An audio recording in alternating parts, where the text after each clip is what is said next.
రామచంద్రమూర్తి సుగ్రీవుడు ఇద్దరు అగ్నిసాక్షిగా స్నేహం చేసుకుని పరస్పరం ప్రతిజ్ఞ చేసుకున్నారు. నేను వాలిని నిగ్రహించి నీకు రాజ్యం ఇస్తాను అని రామచంద్రమూర్తి, నేను అన్ని దిక్కులకు వానరములను పంపి సీతమ్మ జాడ కనిపెట్టి మళ్ళీ సీతమ్మని నీ పక్కకి చేరుస్తాను అని సుగ్రీవుడు. ఇద్దరూ ప్రతిజ్ఞ చేసుకున్నారు. తర్వాత శోకార్తిని పొందినటువంటి సుగ్రీవుణ్ణి ఓదారుస్తూ రామచంద్రమూర్తి అంటారు, మీ ఇద్దరూ తోడ పుట్టినవారు కదా, ఏకోదరులు, అటువంటి వారికి మీ ఇద్దరి మధ్య ఇంత వైరం ఎందుకు ప్రబలింది? నిన్ను రాజ్యభ్రష్టుణ్ణి చేసి నీ భార్యని తన భార్యగా ఎలా చేసుకున్నాడు వాలి? నాకు ఈ విషయాన్ని వివరిస్తే మీ ఇద్దరి మధ్య ఇంత వైరం రావడానికి కారణం నాకు బాగా అర్థమవుతుంది అన్నారు. ఇక్కడ మీరు ఒక విషయాన్ని గమనించవలసి ఉంటుంది. పూర్వాపర విచారణ బాగా చేస్తారు రామచంద్రమూర్తి. సుగ్రీవుడి విషయంలో స్నేహం చేశారు అంటే కబంధుడు చెప్పాడు కాబట్టి స్నేహం చేశారు. ఋష్యమూక పర్వతం మీద ఎవరు ఉంటారో అక్కడ ఉండాలి అంటే పాపాచరణము లేని వారైతేనే ఉంటారు అని కబంధుడు చెప్పాడు. కాబట్టి సుగ్రీవుని యందు పాపము లేదు అని రామచంద్రమూర్తి యొక్క విశ్వాసం.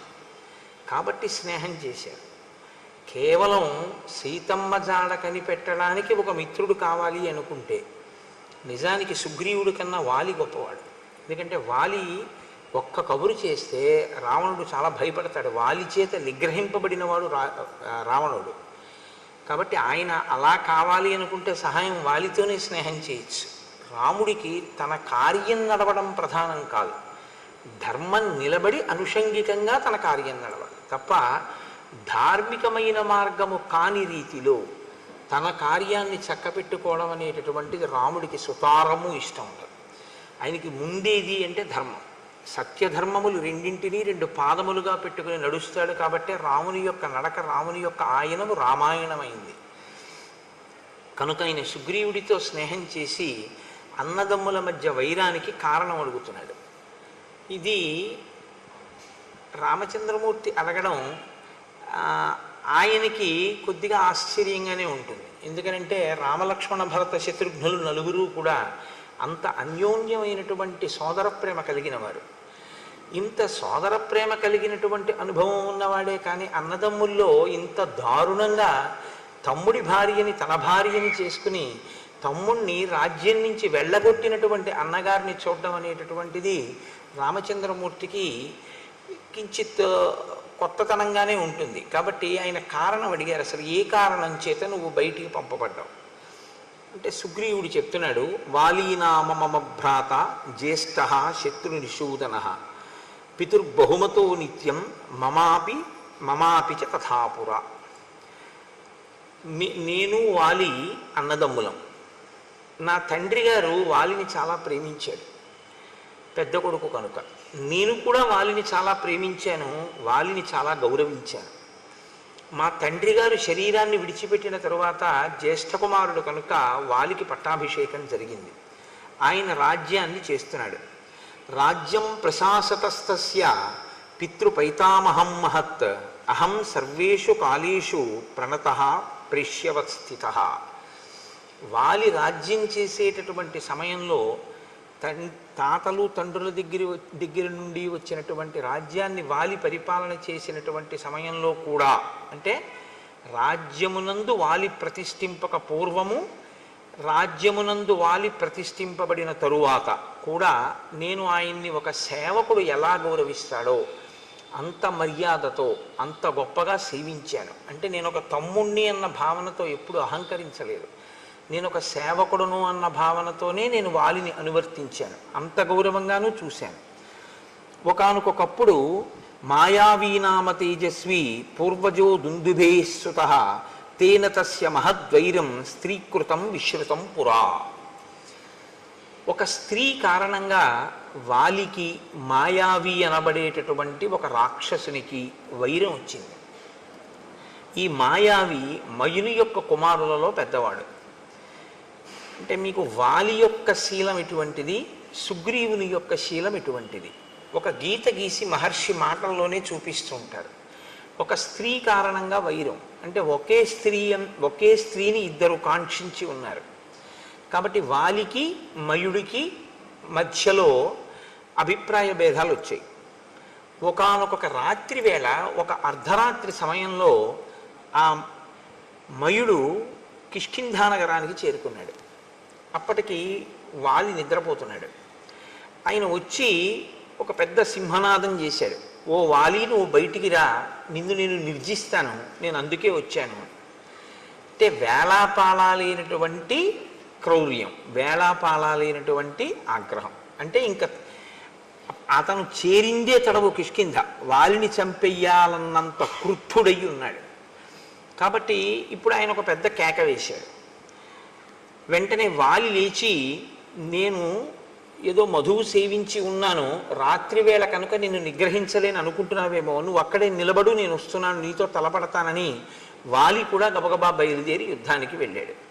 వాలిని అనుగమించి సుగ్రీవుడు కూడా వెళ్ళాడు.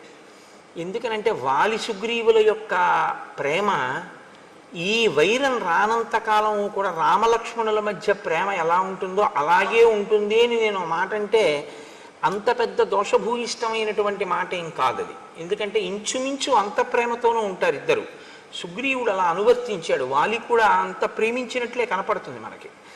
కాబట్టి సతుమే భ్రాతరం దృష్ట్వా మాంచ దూరాదవస్థితం అసురో జాత సంత్రాస ప్రదుద్రావ తతో భృశం. చాలా దూరం నుంచి వాలిని సుగ్రీవుణ్ణి చూశాడు. చూసి ఇంత యుద్ధానికి వచ్చి వాలిని మట్టు పెడతానని పెద్ద పెద్ద కేకలు వేసి సింహనాదం చేసినటువంటి ఆ మాయావి, ఆ మయుని కుమారులలో పెద్దవాడైనటువంటి మాయావి ఒక్కసారి పరుగు లంఘించుకున్నాడు. వెనక్కి తిరిగి ఆయన పరిగెత్తి వెళ్ళిపోతున్నాడు. విడిచిపెట్టలేదు వాలి ఆయన్ని తరిమాడు. ఆయన వెళ్ళి వెళ్ళి వెళ్ళి వెళ్ళి ఆ మాయావి పచ్చగడ్డితో ఉన్నటువంటి ఒక పెద్ద బిలంలోకి, భూగృహంలోకి ప్రవేశించాడు. ప్రవేశించి దానిలోకి వెళ్ళిపోయాడు. అది చాలా చీకటిగా ఉంది. ఆ బిలం లోపలికి వెడితే అతను ఎక్కడున్నాడో, అతని పరివారం ఎవరైనా ఉన్నారో, ఇంకా ఎవరైనా యుద్ధానికి తలపడతారో తెలియని పరిస్థితి. కాబట్టి ఇప్పుడు వాలి అందులో ప్రవేశిస్తుంటే సుగ్రీవుడు నమస్కారం చేసి అన్నాడు, అన్నయ్య నేను కూడా నీతో వస్తాను అన్నాడు. అంటే మీరు ఇది చెప్పేటప్పుడు రాముడితో చెప్తున్నాడు సుగ్రీవుడి కథ. సుగ్రీవుని యొక్క మనస్సు ఎంత పరిశుద్ధంగా ఉందో, అన్న పట్ల భిన్నాభిప్రాయం ఉన్నవాడు కాడు, అన్న రాజ్యాన్ని కైవసం చేసుకుందామనేటటువంటి ఉద్దేశ్యం ఉన్నవాడు కాడు. కాబట్టి అన్న నేను నిన్ను అనుగమించి ఈ భూగృహంలోకి వస్తాను అన్నాడు. శాపయిత్వాతు మాం పద్భ్యాం ప్రవివేశ బిలం మహత్. వాలి అన్నాడు, నేను నా పాదముల మీద ఒట్టు పెడుతున్నాను, నువ్వు నాతో రావద్దు. నేను లోపలికి వెళ్ళి ఆ రాక్షసుల్ని మట్టు పెట్టి తిరిగి వస్తాను, నేను తిరిగి వచ్చే వరకు నువ్వు ఈ బిలద్వారం దగ్గర కాపు కాయి. కాబట్టి ఇప్పుడు నేను ఈ మాట పూర్వం అరణ్యకాండలో రామచంద్రమూర్తి కూడా ఓసారి అన్నారు, నా పాదముల మీద ఒట్టు, నువ్వు సీతమ్మని తీసుకుని గుహలోకి వెళ్ళు, నేను యుద్ధం చేస్తాను 14,000 మంది కరదూషణాదులతోనని. కాబట్టి ఇప్పుడు సుగ్రీవుడు బిలద్వారం దగ్గర నిలబడ్డాడు. వాలి అత్యంత వేగంతో ఆ బిలంలోకి ప్రవేశించాడు. తస్య ప్రవిష్టస్య బిలం సాగ్రహ సంవత్సరో గతః. వాలి బిలంలోకి వెళ్ళిపోయాడు, సుగ్రీవుడు అక్కడ నిలబడ్డాడు. 1 సంవత్సరం అయిపోయింది. ఆయన తిరిగి రాలేదు, లోపల నుంచి ఏమీ చప్పుడు వినపడలేదు. 1 సంవత్సరం ఎదురు చూశాడు తిరిగి వస్తాడేమోనని, రాలేదు. కానీ 1 సంవత్సరం అయిపోయిన తర్వాత సఫేనం రుధిరం రక్తం అహం దృష్ట్వా సుదుఃఖితః. నురుగుతో కూడినటువంటి రక్త ప్రవాహం ఆ బిలంలోంచి పైకి రావడం మొదలుపెట్టింది. పైగా లోపల నుంచి వాలి వేసినటువంటి ఆర్తనాదములు, అంటే కొంచెం భయంతో కూడినటువంటి కేకలులా వినపడ్డాయి సుగ్రీవుడికి. అవి భయంతో వేశాడా వేయలేదా కాసేపు పక్కన పెట్టండి, ఆయనకు అలా వినపడ్డాయి. అహం త్వవగతో బుద్ధ్యా చిహ్నైస్తై భ్రతరం హతం సిధాయ చ బిలద్వారం శిలయా గిరిమాత్రయా శోకార్తశ్చోదకం కృత్వా కిష్కింధామాగత సఖే. సఖే అంటే ఓ రామా, ఓ స్నేహితుడా అని రాముణ్ణి ఉద్దేశించి మాట్లాడుతున్నాడు. ఓ స్నేహితుడా, నాకు ఎప్పుడైతే వాలి యొక్క కేకలు వినపడ్డాయో, ఆర్తనాదములు వినపడ్డాయో, రాక్షసుల యొక్క హాహాకారములు కూడా నాకు వినపడ్డాయో, నేను వాలి రాక్షసుల చేతిలో నిహతుడయ్యాడు. అక్కడ ఒక్క మాయావియే కాదు, చాలామంది రాక్షసులు ఉన్నారు. అందరూ కలిపి వాలిని మట్టు పెట్టారు అని నిర్ణయానికి వచ్చాను. వచ్చి వాళ్ళు పైకి వస్తారేమోనని. ఎందుకంటే ఎప్పుడూ సుగ్రీవుడికి జీవితాంతం పోలికే. ఎటువంటి పోలిక అంటే, నా అన్నగారు చాలా గొప్పవాడు, నా అన్నగారు చాలా పరాక్రమవంతుడు, అన్న చెయ్యలేని పని నేను చెయ్యలేను అని ఒక ఆలోచన ఎప్పుడు సుగ్రీవుడికి. కాబట్టి నా అన్నగారే ఎంత ప్రమాదంలో ఉన్నాడంటే, ఇప్పుడు నేను బిలంలోకి వెళ్ళి కానీ బిలద్వారం దగ్గర నిలబడగానే ఏం చేస్తాను? కాబట్టి లోపల ఉన్న రాక్షసులు పైకి రాకుండా చెయ్యాలనుకున్నాడు. అందుకని ఒక పెద్ద శిలను ఒక దాన్ని దొర్లించి తీసుకొచ్చి దాన్ని ఆ బిలద్వారానికి అడ్డంగా పెట్టేశాడు. ఇప్పుడు ఏమనుకున్నాడంటే, ఇక అందులోంచి రాక్షసులు పైకి రాలేరు, అందులో ఉండిపోతారనుకున్నాడు. వాలి ఉన్నా సరే వాలి కూడా పోతాడు. రాజ్యం తీసుకుందాం అనుకున్నవాడైతే సంవత్సర కాలం ఎదురు చూడడు కుట్ర చేయడానికి. పైగా అతను వెళ్ళిపోయేటప్పుడు శోకార్తశ్చోదకం కృత్వా అన్నాడు. నేను ఆయన గురించి శోకించి ఉదకక్రియ చేశాను అన్నాడు. ఉదకక్రియ చేయడం అంటే జలతర్పణం. అంటే చనిపోయాడు అన్న భావనలో మనసులో అతనికి ఏం అనుమానం లేదు. బతికున్నాడో చచ్చిపోయాడో, నేను గబుక్కుని బిలానికి అడ్డంగా ఓ రాయి పెట్టేశాను, అలాంటి భావన ఏం లేదు. ఖచ్చితంగా వాలి మరణించాడనే అనుకున్నాడు. అందుకే అతను ఉదకక్రియ కూడా చేసేసాడు. చేసేసి తిరిగి వచ్చాడు. నిజంగా రాజ్యం మీద సుగ్రీవుడికి వ్యామోహం ఉంటే వాలి చచ్చిపోయాడని మంత్రులకి చెప్పుండేవాడు. నేను బిలానికి అడ్డంగా ఒక శిలని పెట్టాను, ఉదకక్రియ చేశాను, వచ్చాను, కానీ అన్నయ్య చచ్చిపోయాడు అని నేను ఎలా చెప్పడం? అన్నయ్య ఏలినటువంటి రాజ్యాన్ని నేను ఏలగలనా? బహుశా అది ఆయన శంక. వాలి సింహాసనం మీద కూర్చుంటే అమ్మ బాబాయ్ వాలి పరిపాలిస్తున్నాడని ఎవరు రాలేరు. వాలి అంత సమర్థున్నా నేను వాలి కూర్చున్న సింహాసనం మీద కూర్చోడానికి? యువరాజుగా వాలి పక్కన కూర్చోగలనేమో, కానీ వాలి లేకుండా నేనే స్వతంత్రంగా పరిపాలన చెయ్యగలిగినటువంటి వాడిని కాను. అందుకని ఆయన మంత్రులకు చెప్పలేదు. కానీ వాళ్ళు ఏం చేశారు? యత్నతో మంత్రిభిశ్రుతం. వాళ్ళు గుచ్చి గుచ్చి గుచ్చి గుచ్చి ప్రశ్నించారు అనేక రకాలుగా. నువ్వు ఎందుకు వచ్చేసావు? వాలేడి? ఎందుకు రాలేదు? ఎప్పుడు వస్తాడు అని. దుఃఖముతో కూడుకున్నటువంటి మనసుతో ఉన్నవాడు కాబట్టి ఒక రోజున పైకి చెప్పేశాడు, వాలి మరణించాడు అని చెప్పాడు. ఎందుకని అంటే తను అలాగే నమ్మాడు. మంత్రులు అన్నారు, వాలి మరణించాడు, నువ్వు యువరాజువి, రాజు లేడు సింహాసనం మీద, సింహాసనం ఖాళీగా ఉండకూడదు, కాబట్టి ఉత్తరాధికారివి నువ్వే కనుక నీకు రాజ్యాభిషేకం చేస్తా ఉన్నారు. అభిషిక్తంతు మాం దృష్ట్వా వాలి సంరక్తలోచన మదీయాన్ మంత్రినో బద్ధ్వా పరుషం వాక్యమబ్రవీత్. ఈయనకి పట్టాభిషేకం చేశారు, సుగ్రీవుడు రాజ్యం చేస్తున్నాడు. సుగ్రీవుడు రాజ్యం చెయ్యడం మొదలుపెట్టినటువంటి కొద్ది కాలానికే వాలి వచ్చాడు. వాలి తిరిగి వచ్చి చూసి సుగ్రీవుడు రాజుగా ఉండడం చూడగానే ఆయన కళ్ళు ఎర్రపడ్డాయి. కుట్ర చేసి రాజ్యం పుచ్చుకున్నాడు అన్న భావన ఏర్పడింది. ఆయన సుగ్రీవుడిని అడగలేదు. అసలు సుగ్రీవుడు మాట్లాడడానికి కానీ సుగ్రీవుడు చెప్పడానికి కానీ అవకాశం ఇవ్వలేదు. సుగ్రీవుడు చెప్పింది నమ్మలేదు కూడా. కాబట్టి మదీయాన్ మంత్రినో బద్ధ్వా పరుషం వాక్యమబ్రవీత్. నా మంత్రులందరినీ ఖైదు చేసేసాడు. పైగా నన్ను చాలా పరుషంగా మాట్లాడాడు. ఏం మాట్లాడాడు అన్నది సుగ్రీవుడు చెప్పలేదు. పరుషంగా మాట్లాడాడు అంటే దాన్ని బట్టి మనం ఏమైనా అర్థం చేసుకోవలసి ఉంటుందంటే, నువ్వు రాజ్యకాంక్షతో కావాలని నన్ను చంపడం కోసమే బిలానికి శిల అడ్డుపెట్టి నేను లోపలికి వెళ్ళగానే అడ్డుపెట్టి వచ్చేసావు, వచ్చి రాజు అయ్యావు. సంవత్సరం ఎదురు చూసి వచ్చాడు అన్నదాన్ని వాలి ఊహించలేదు. వెళ్ళగానే బిలానికి శిల అడ్డుపెట్టాడు అనుకున్నాడు. కాబట్టి నిగ్రహేపి సమర్థస్య తం పాపం ప్రతిరాఘవ న ప్రావర్తతమే బుద్ధి భ్రాతుర్గౌరవయంత్రిత. నేనప్పుడు రాజ్యాధికారమునందున్నాను. బలవంతుడా బలహీనుడా కాసేపు పక్కన పెట్టండి. అధికారంలో ఉండడం చాలా గొప్ప బలం. ఎందుచేత అంటే సైన్యం అంతా కూడా సహకరిస్తుంది. రాజ్యాధికారం అటువంటిది. కాబట్టి నేను అధికారంలో ఉన్నాను కాబట్టి నేనే తలుచుకుంటే వాలిని నిగ్రహించగలను, కానీ నేను నిగ్రహించలేదు. హత్వా శత్రుం సమే భ్రాత ప్రవివేశ పురం తదా మానయంస్తం మహాత్మానం యథావచ్చాభ్యవాదయం. నేను అభివాదం చేశాను. మొన్నటి రోజున మీకు నేను మనవి చేశాను, అభివాదము అన్న మాటకు అర్థం ఏమిటో. అభివాదము అంటే నిలబడి చేసేది కాదు, వంగి మోకాళ్ళ మీద రెండు చెవులు పట్టుకుని చేస్తే అభివాదం. కాబట్టి రెండు చెవులు పట్టుకుని నేను అభివాదం చేశాను.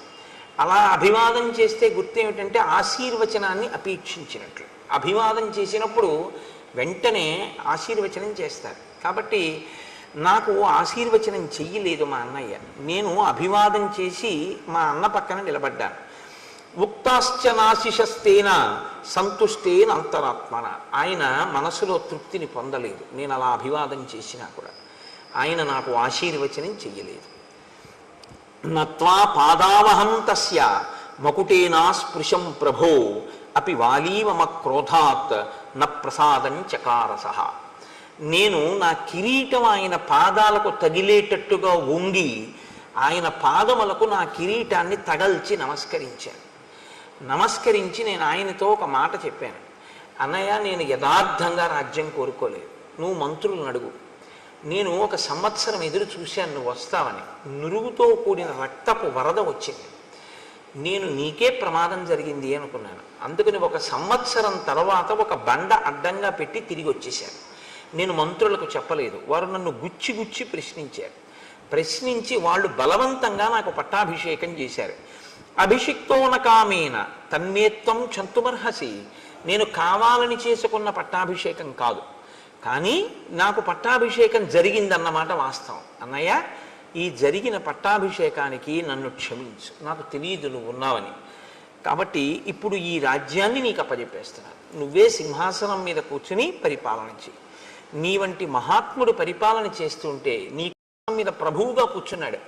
ప్రభువుగా కూర్చున్నవాడు అకస్మాత్తుగా మళ్ళీ యువరాజుగా రావడం అనేటటువంటిది ఎవ్వరికీ అంగీకారయోగ్యం కాదు. యువరాజు రాజు తర్వాత ఉండేటటువంటి రాజరికం. ఒకసారి రాచరికం చేసి మళ్ళీ యువరాజుగా కూర్చోవడం అనేటటువంటిది ఒక వ్యక్తి అంగీకరించగలిగినటువంటి విషయం కాదు, అంత తేలిక కాదది. కానీ సుగ్రీవుడు దానికి సిద్ధపడ్డాడు. అన్నయ్య, నువ్వే రాజ్యమేలు, నేను నీకు తోడుగా ఉంటాను. నేను పూర్వం ఎలా నిన్ను సేవించానో అలాగే ఒక సేవకుడిగా మసులుకుంటాను. నేను యువరాజుగానే ఉంటాను అని అభ్యర్థించాను. కానీ వాలి సభని ఏర్పాటు చేసి మంత్రుల్ని పౌరుల్ని అందరినీ పిలిచాడు. పిలిచి ఒక మాట అన్నాడు. జరిగిన కథంతా చెప్పాడు. మాయావి వెంట మేము పరిగెత్తడం, తను బిలంలోకి వెళ్ళడం అన్నీ చెప్పి ఆ సభలో ఉన్న వారితో ఏం చెప్పాడంటే, ఈ దుర్మార్గుడు రాజ్యాన్ని కాంక్షించి నేను బిలంలోకి వెళ్ళగానే శిల అడ్డుపెట్టి వెళ్ళిపోయాడు.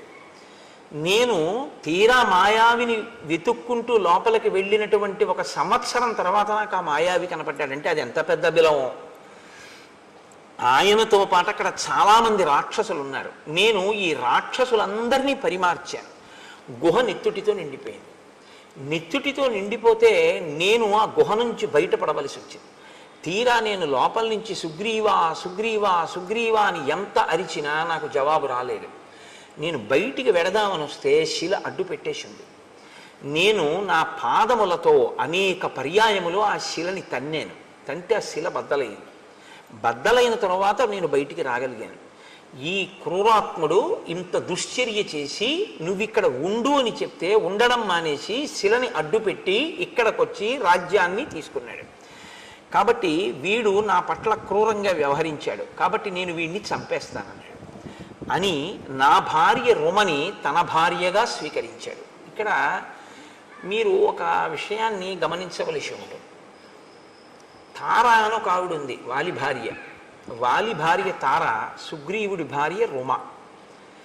వాలి తారతో కలిసి రాజ్యం వెళుతుండేవాడు.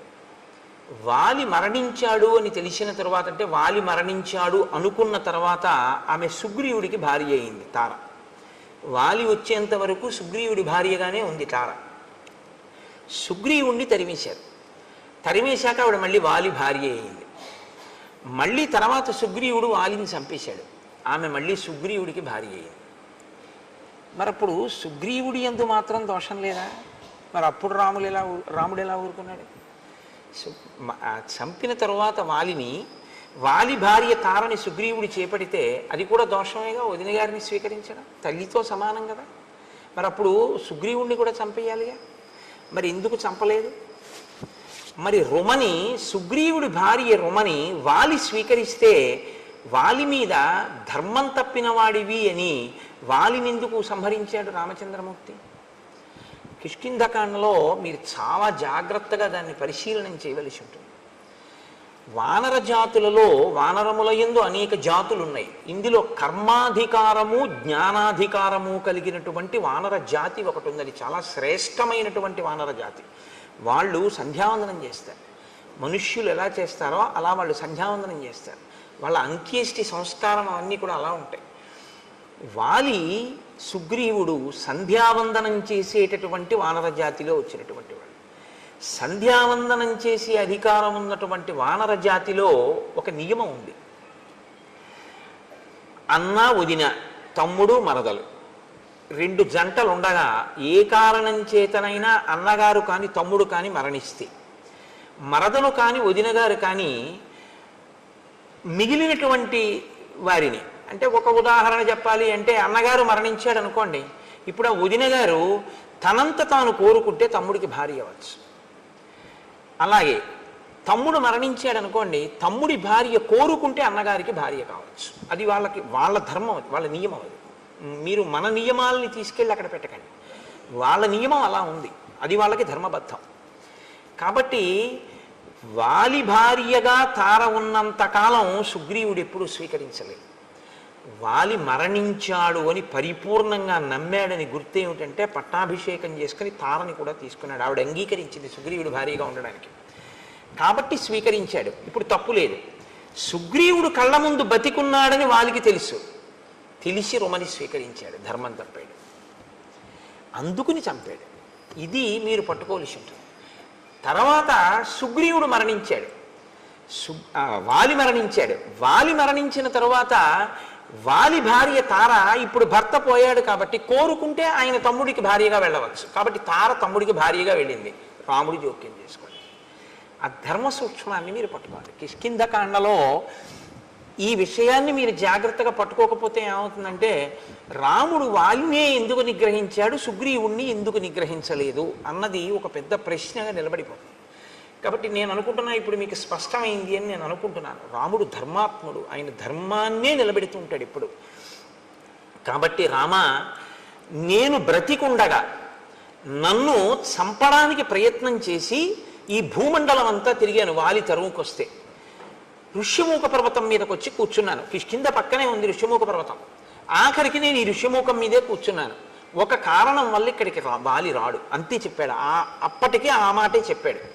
ఒకానొక కారణం చేత వాలి ఇక్కడికి రాలేడు. వాలే కాదు, వాలి అనుచరులు కూడా రాలేడు. అందుకని నేను ఇక్కడ ఉన్నాను, కానీ ప్రాణాలు అరచేత పెట్టుకుని ఉన్నాను. ఎందుకంటే నన్ను చంపాలి అని కృతకృత్యుడై ఉన్నాడు. ఎలాగైనా తమ్ముడిని చంపేస్తానంటున్నాడు. అందుకని ఏ క్షణంలో ఎవరిని పంపి నన్ను చంపుతాడోనని భయపడడం వల్లే మీ ఇద్దరిని చూసినప్పుడు కూడా వాలే పంపాడు అని నేను అంత భయపడ్డాను. నేను బ్రతికుండగా నా భార్య రుమని తన భార్యగా వాలి అనుభవిస్తున్నాడు. ఇది వాలి చేసినటువంటి ద్రోహం. అందుకని వాలిని సంహరించి నాకు రాజ్యాన్ని భార్యని ఇప్పించవలసింది అని నిన్ను ప్రార్థిస్తున్నాను అన్నాడు. ఇప్పుడు వెంటనే రామచంద్రమూర్తి అన్నారు, యావత్తం నాభిపశ్యామి తవ భార్యాపహారిణం తావత్ సజీవేత్ పాపాత్మ వాలి చారిత్ర దోషక. ఆయన తీర్పు చెప్తారు. చారిత్ర దోషక, నడవడి లేనివాడు. ధర్మం తెలియదా? తెలుసు. అలా చేపట్టకూడదు రుమనని తెలుసు, చేపట్టాడు. ఎలా చేపట్టాడు? తమ్ముడు బతికుండగా చేపట్టాడు, కాబట్టి ధర్మం తప్పాడు. ధర్మం తప్పినటువంటి ఆ వాలిని ఇక నేను బతకనివ్వను. నా కంటికి వాలి ఎంతకాలము కనపడడో అంతకాలమే బ్రతికుంటాడు. నా కంటికి వాలి కనపడిన ఉత్తర క్షణంలో వాలి మరణిస్తాడు. కాబట్టి నువ్వు ఇవ్వాలే, ఇప్పుడే బయలుదేరి కిష్కింధకి యుద్ధానికి పిలు. బయటికి వస్తాడు, నేను వాలిని చంపేస్తాను. సరే, బయలుదేరారు. ఆ వాలి, ఆ సుగ్రీవుడు రామచంద్రమూర్తితో మీ పరాక్రమం మీద నాకు ఎటువంటి అనుమానం లేదు, మీరు ఇంద్రుడితో తుల్యమైన వారు, మీరు వాలిని నిగ్రహించగలరు, వాలినేమి 3 లోకములనే నిగ్రహించగలరు, అంతటి పరాక్రమ సంపన్నులు.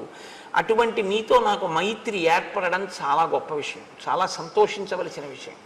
రాజ్యభ్రష్టుడైన ఒక వానరుణ్ణి నేను, అటువంటి వానరుడితో మీరు స్నేహం చేశారు. పైకి అంటూ ఉంటాడు ఈ మాటలు, కానీ సుగ్రీవుడి మనసులో ఉన్న భావనలన్నీ వేరు ఈ సందర్భంలో. ఎందుకో తెలుసా అండి, ఆయన ఎప్పుడైనా సరే లక్ష్మణుడిని అసలు కూర్చోమని చెప్పడం. ఆయన ఎప్పుడైనా కూర్చోమంటే రాముణ్ణే కూర్చోమంటాడు. రాముణ్ణి కూడా ఎలా కూర్చోమంటాడంటే, ఒక కొమ్మ విరిచి వేసి 2 పర్యాయాలు చేశాడు అలాగా.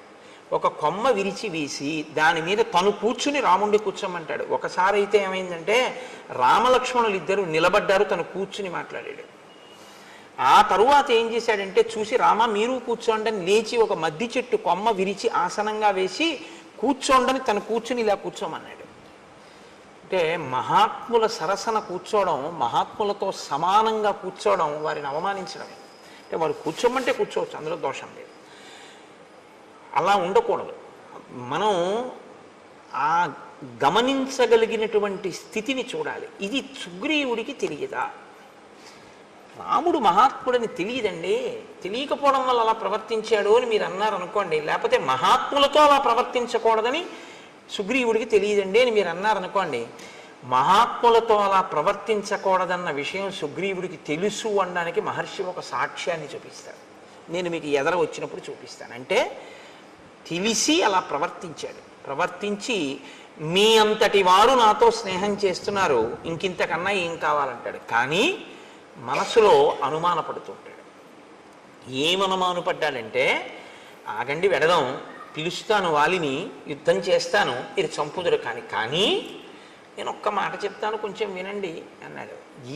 దేని గురించి భయం సుగ్రీవుడికి అంటే ఇప్పుడు బయటపడుతున్నాడు. సముద్రాత్ పశ్చిమాత్ పూర్వం దక్షిణాదపి చోత్తరం క్రామత్య నుదితే సూర్యే వాలి వ్యపగత క్లమః. వాలి ప్రతిరోజు సూర్యోదయానికి పూర్వం బ్రాహ్మీ ముహూర్తంలో నిద్రలేస్తాడు. చాలా మంచి అలవాటు. రావణుడు కూడా లేస్తాడు. కానీ ఇద్దరికీ ఉన్న లక్షణం ఏమిటో తెలుసా అండి? ఆయనకి కామం, ఈయనకి అహంకారం. నాకు బలం ఉంది అని. సంధ్యావందనం చెయ్యాలి అనుకున్నటువంటి వాడు ఓ చోట కూర్చుని చేసుకుంటే చాలు. అంతేకాని బలం ఉంది కదా అని సంధ్యావందనం చేసేటటువంటి వాడు ఏదో చెరువు దగ్గరికి వెడితే 4 గట్ల మీద సంధ్యావందనం చేయాలి, 4 చోట్లకి వెళ్ళి తర్పణ అర్ఘ్యం ఇవ్వాలని ఏం లేదు. కానీ ఒంటి బలం అటువంటిది. కాబట్టి ఆయన ఏం చేస్తాడంటే 4 సముద్రముల దగ్గరికి వెడతాడు అర్ఘ్యం ఇచ్చేటప్పుడు. అంటే దిగ్దేవతా నమస్కారానికి తిరిగినట్టుగా 4 సముద్రములకు వెడతాడు. తూర్పు సముద్రం, పశ్చిమ సముద్రం, ఉత్తర సముద్రం, దక్షిణ సముద్రం ఒక్కొక్క గంతులోనే వెళ్ళిపోతాడు. దక్షిణ సముద్రం దగ్గర కూర్చున్నవాడు ఒక్క గంతు వేస్తే ఉత్తర సముద్రం దగ్గర ఉంటాడు. ఉత్తర సముద్రం దగ్గర నుంచి ఒక్కసారి లంఘిస్తే మళ్ళీ తూర్పు సముద్రానికి వస్తాడు. తూర్పు సముద్రం నుంచి బయలుదేరితే ఒక్క గంతులో పశ్చిమ సముద్రాన్ని చేరుకుంటాడు. మా అన్నయ్య అంత వేగంగా సంధ్యావందనానికి వెడతాడు. సంధ్యావందనానికి వెళ్ళేటప్పుడు పెద్ద అలా వెళ్ళాలనేటటువంటి ఒక వ్యగ్రత ఏమీ ఉండదు. సంధ్యావందనం అనేటటువంటిది చాలా ప్రశాంతంగా చేసేటటువంటి స్థితి. మీరు విన్నారో లేదో, రాముడు అరణ్యవాసానికి రాగానే గంగా తీరంలో గుహుడి దగ్గరికి వెళ్ళాడు. నిర్మలమైన మనస్సుతో గాయత్రి చేస్తాడు. గాయత్రి ఎప్పుడు చేస్తున్నా సంధ్యావందనంలో మనసుని నిర్మలం చేసుకోవాలి. అందుకే అన్ని మాటలు ఆచమనం చేస్తారు. స్థూల సూక్ష్మ కారణ శరీరముల యందు ఉండేటటువంటి తాపములను నిగ్రహించి మనసుని నిలబెట్టి సంధ్యావందనం చెయ్యాలి, గాయత్రి చెయ్యాలి. అది బుద్ధిని ప్రచోదనం చేస్తుంది. కాబట్టి రాముడు చేస్తే ప్రశాంత చిత్తుడై చేస్తాడు. వాలి చేస్తే తన బలాన్ని బయట పెట్టుకునేటట్టు చేస్తాడు. సంధ్యావందనంలా చెయ్యాలి తప్ప సంధ్యావందనం వేలంబరానికి వెటకారాలకి సంధ్యావందనాలు చేయకూడదు. అది చాలా ప్రమాదం కూడా. అలాంటి పిచ్చి పనులు ఎప్పుడూ చేయకూడదు. దాన్ని చేసేటప్పుడు తదేక దృష్టితో జాగ్రత్తగా ఆ మర్యాదతో ఆ గౌరవంతో చేయవలసి ఉంటుంది. కాబట్టి 4 సముద్రముల దగ్గరికి వెడతాడు మా అన్నయ్య. ఒక్కొక్క గంతులో వెళ్ళిపోతాడు.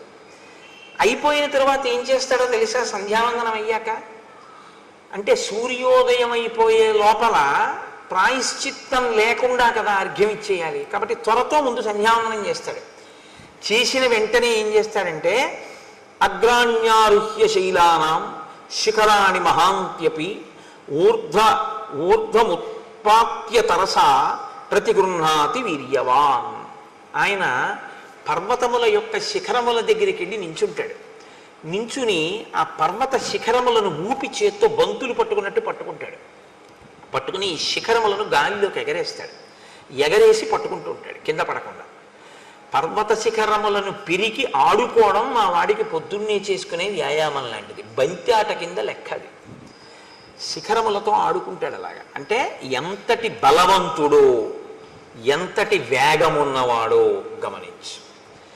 బలం ఉండడం ఒకెత్తండి, బలానికి పక్కన వేగం ఉండడం మరింత ద్విగుణీకృత బలం. అది బలం ఉన్న చోట వేగం ఉండాలని లేదు, వేగం ఉన్న చోట బలం ఉండాలని లేదు. బలము వేగము కూడా ఉన్నాయనుకోండి, చాలా కష్టం ఇంకా పట్టుకోవడం. అంత వేగంగా వచ్చి మీద పడిపోతాడు. అంత వేగం ఉన్నవాడు, అంత బలం ఉన్నవాడు మా అన్నయ్య. బహవః సారవంతశ్చ వనేషు వివిధాద్రుమాః వాలినా తరసా భగ్న బలం ప్రథయతాత్మనః. మా అన్నయ్య పచ్చగా ఉన్నటువంటి ఆకులతో ఉన్న సాలవృక్షముల దగ్గరికి వెడతాడు. వెళ్ళి ఆకాశం అంతెత్తు పెరిగిపోయి కొమ్మలతో రెమ్మలతో పచ్చి ఆకులతో ఉన్న సాలవృక్షం దగ్గరికి వెళ్ళి దాని మొదలు పట్టుకుని ఒకసారి ఊపుతాడు. ఊపి పైకి చూస్తాడు. చూస్తే అపర్ణః, ఇహ ఆకులు ఉండవు ఆ చెట్టుకి, అన్ని ఆకులు కింద పడిపోతాయి. పచ్చాకు పడ్డం చాలా కష్టం, పచ్చాకు ఊడదు. కానీ మా అన్నయ్య సాలవృక్షాన్ని కదిపితే ఆకులన్నీ ఊడి కింద పడిపోతాయి. అంతటి మహాబలవంతుడు. అంటే ఏమిటి? నిన్ను నమ్మి నేను వెళ్ళచ్చా? నేను వెళ్ళి యుద్ధానికి పిలిచిన తరువాత నువ్వు తట్టుకోలేకపోతే, ఏదో వాలి చంపేస్తానంటున్నావు, మంచిదే పాపం, ఏదో మిత్రత్వంతో. కానీ తీరా అక్కడికి నువ్వు వచ్చి కాళ్ళు చాపావనుకో, నా పరిస్థితి ఏమిటి? వదిలిపెట్టండి నన్ను ఇంకా. కాబట్టి మా అన్నయ్య బలం ఏమిటో ముందు తెలుసుకో. అంటే రాముని మీద కించిత్ అనుమానం ఉంది. రాముని యొక్క బలం మీద పరిపూర్ణమైనటువంటి విశ్వాసం ఉన్నవాడు కాదు. ఈ మాట చెప్పిన తరువాత ఇంకొకటి చెప్తున్నాడు. మహిషోదుందుభిర్నామ కైలాస శిఖర ప్రభ బలం నాగసహస్రస్య ధరయామాస వీర్యవాన్. దుందుభి అని ఆ మాయావి యొక్క తమ్ముడు, వాడికన్నా గొప్పవాడు వీడు. వీడికి 1000 ఏనుగుల యొక్క బలం ఉన్నటువంటి వాడు. 1000 ఏనుగుల బలం ఉంటే వచ్చిన ఇబ్బంది ఏముందండి? దానికి పెద్ద గొడవే ఉంది. ఆయన బలం అయింది, ఆయన తిండి అయింది. కానీ వచ్చిన బాధ ఏమిటంటే బలం ఉంది కాబట్టి రోజు ఎవరో ఒకళ్ళతో యుద్ధానికి వెళ్తాడు. యుద్ధానికి వెళ్ళడానికి ఆయనకి ఈయనకి ఏమీ అభిప్రాయ భేదాలు ఉండక్కర్లేదు. బలవంతులు ఎవరని అడుగుతాడు. బలానా ఆయన బలవంతుడండి అన్నారనుకోండి, నేను పొద్దున్నే వెళ్ళి వాళ్ళ ఇంటి ముందుకు వెళ్ళి జబ్బలు ధరుస్తాడు, వస్తావా రావా యుద్ధం చేస్తానంటాడు. అంటే ఓడించేయాలంతే. నేను బలవంతుడననేటటువంటి ఒక ఖండకావరం అన్నమాట. కాబట్టి ఈ దుందుబి 1000 ఏనుగుల బలం ఉన్నవాడు కాబట్టి ఒకసారి సముద్రుడి దగ్గరికి వెళ్ళాడు. సముద్రుడు అనంతమై గంభీరంగా ఉంటాడు కాబట్టి ఆయన దగ్గరికి వెళ్ళి జబ్బలు చరిచి అన్నాడు, నువ్వు ఇంత పెద్ద సముద్రుడు ఉన్నావు, ఇంత బలవంతుడు అంటారు, ఇవాల్టితో నీ పొగరనిచేస్తాను, రా యుద్ధానికి అన్నాడు. ఆయన ఏం చేశాడు అంటే ఆయన ఏం చెయ్యక్కర్లేదు, బలం ఉంది కాబట్టి గొడవ పెట్టుకుంటూ ఉంటాడు. అదే రాక్షస ప్రవృత్తి అంటే, అంతకన్నా ఇంకేం ఉండదు. కాబట్టి ఎప్పుడైనా అటువంటి వాడు మీకు కనపడితే మీరేం చేయాలంటే సముద్రుల్లా హిమవంతుల్లా మాట్లాడాలి అని గుర్తుపెట్టుకోండి. తప్ప మీరు యుద్ధానికి వెళ్ళిపోకూడదు, వాళ్ళే మీరు కూడా రెచ్చిపోకూడదు. కాబట్టి సముద్రుడు ఎంత గంభీరంగా మాట్లాడాడంటే ఆయనే గాంభీర్యం సముద్రం అంటే. తత సముద్రో ధర్మాత్మ సముద్ధాయ మహాబల అబ్రవీద్వచనం రాజనం అసురం కాలచోదితం. కాలము చేత గ్రసింపబడడానికి సిద్ధపడుతున్నటువంటి ఆ దుందుబికి ఈ కండకావరం పెరిగింది. కాబట్టి సముద్రుడి దగ్గరికి వెడితే సముద్రుడు లేచి అన్నాడు, నీతో నేనేమి యుద్ధం చేస్తానయ్యా, సమర్థో నాస్మితే దాతుం యుద్ధం యుద్ధ విశారద శ్రూయతాం చాభిదాస్యామి ఎస్తే యుద్ధం ప్రదాస్యతి శైలరాజో మహారణ్యే తపస్వి శరణం పరం శంకర శ్వశురో నామ్నా హిమవానితి విశ్రుత గుహప్రస్రవణోపేతో బహుకందర నిర్ఝర స సమర్థస్తవ ప్రీతిం అతులాం కర్తుమాహవే. ఉత్తర దిక్కున హిమవంతుడు ఉన్నాడు. హిమవంతుడు చాలా పెద్ద పర్వతం. ఋషులందరూ ఆయన్ని ఆశ్రయించి ఉంటారు, తపస్సు చేసుకోవడానికి ఆ హిమవత్ పర్వతం మీద ఉంటారు. ఆ ఆయన యందు పెద్ద పెద్ద గుహలు ఉన్నాయి, అనేకమైన నదులు పుట్టి ఆయన మీద ప్రవహిస్తూ ఉంటాయి, అంత బలవంతుడు. పైగా శంకరుడికి మామగారు కాబట్టి ఆ హిమవంతుడి దగ్గరికి వెళ్ళి అడుగు, ఆయన చేస్తాడు యుద్ధం. మీలాంటి వాడితో నేనేం యుద్ధం చేస్తాను, కాబట్టి నాతో యుద్ధం అక్కర్లేదు, నేనే చెప్తున్నానుగా చేయలేనని ఆయన దగ్గరికి వెళ్ళాను. వాడు వెంటనే అయితే నువ్వు చేయలేవన్నమాట, కాబట్టి ఓడిపోయినట్టే. వాడికి అక్కడతో ఆ కోరిక తీరిపోయింది. కాబట్టి ఇప్పుడు కానీ వాడికి ఆ తీట వదిలిపోతూ ఉండాలి, రోజు ఎవరో ఒకరితో యుద్ధం చేయాలి వాడు. కాబట్టి వాడు హిమవంతుడి దగ్గరికి వెళ్ళాడు, పిలిచి నువ్వు నాతో యుద్ధం చేయాలి, సముద్రుడు నీ గురించి ఇంత గొప్పగా చెప్పాడు, నేను నీతో యుద్ధానికి వచ్చానన్నాడు. అంటే ఆయన అన్నాడు, దేనికి యుద్ధం, మన ఇద్దరి మధ్య వైరమేం లేదు, నిష్కారణంగా నాతో యుద్ధం ఎందుకు అంటే, లేదు నాకు బలం ఉంది, నువ్వు బలవంతుడవో నేను బలవంతుడినో తేలిపోవాలన్నాడు. నీ అంత బలవంతుడిని నేను కాదని నేనే చెప్తున్నాను. నేను ఏదో తాపసులకి ఆశ్రయం ఇస్తూ ఉంటాను, వాళ్ళు తపస్సు చేసుకుంటూ ఉంటారు నా దగ్గర, నేను అందుకు పనికి వచ్చేవాడినే కానీ ఇలా యుద్ధాలు అవినే చేయలేను అన్నాడు. నువ్వు యుద్ధం అన్నా చెయ్యి, నాతో యుద్ధం చేసేవాడిని అన్నా చూపించన్నాడు. అదో పెద్ద విచిత్రమైనటువంటి విషయం. ఒక్కొక్కడి స్థితి, రాక్షసత్వం అన్న మాట అంత ప్రబలంగా ఉంటుంది వాళ్ళలో ఉండేటటువంటి మనఃప్రవృత్తి. అంటే ఆయన అన్నాడు, వాలీనామ మహాప్రాజ్ఞ శక్రతుల్య పరాక్రమ అధ్యాస్తే వానర శ్రీమాన్ కిష్కింధాం అతుల ప్రభాం స సమర్థో మహాప్రాజ్ఞ తవ యుద్ధ విశారద ద్వంద్వయుద్ధం మహద్దాతుం నముచేరివ వాసవ. నముచికి ఇంద్రుడికి యుద్ధం జరిగితే ఎలా ఉంటుందో అలా ఉంటుంది నువ్వు వాలితో యుద్ధం చేస్తే. కిష్కింధా రాజ్యాన్ని పరిపాలన చేస్తున్నాడు, మహాబలవంతుడు, నీకు తగినవాడు, ఆయనతో యుద్ధం చేయి, మీ ఇద్దరికీ సరిపోతుంది, బాగుంటుంది, నాతో ఎందుకు, అక్కడికి వెళ్ళన్నాడు. అంటే మళ్ళీ ఒక్క గంతులో అక్కడి నుంచి ఇక్కడికి వచ్చాడు. కానీ పాపం అప్పటికే తిరిగాడు కదండి, మరి ఓసారి సముద్రుడి దగ్గరికి వెళ్ళాడు, ఓసారి హిమవంతుడి దగ్గరికి వెళ్ళాడు. దేనికి, ఓ పుణ్యమా పురుషార్థమా, గొడవ తెచ్చుకోవడానికి వెళ్ళాడు. గొడవ పెట్టుకోలేదు వాళ్ళు గొడవ పెట్టుకోలేదన్న కక్ష కడుపులో ఉండిపోయింది. వాళ్ళు గొడవ పెట్టుకోలేదు, ఇవాళ నాకు యుద్ధం చేయడానికి ఒక్కడు దొరకలేదు, సూర్యాస్తమయం అయిపోయింది.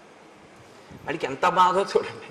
ఏదో ఇవాళ నేను అయ్యో ఒక్క గుడికి వెళ్ళలేదు, ఒక్క గోపురానికి వెళ్ళలేదు, రామాయణంలో ఒక్క శ్లోకం చదవలేదు, ఒక్కసారి రామనామం రాయలేదు, రామరామ అనలేదు, ఇవాళంతా ఏమిటో ఇలా గడిచిపోయింది అని భక్తుడు విసుక్కున్నట్లు వాడికి చాలా కోపం వచ్చింది.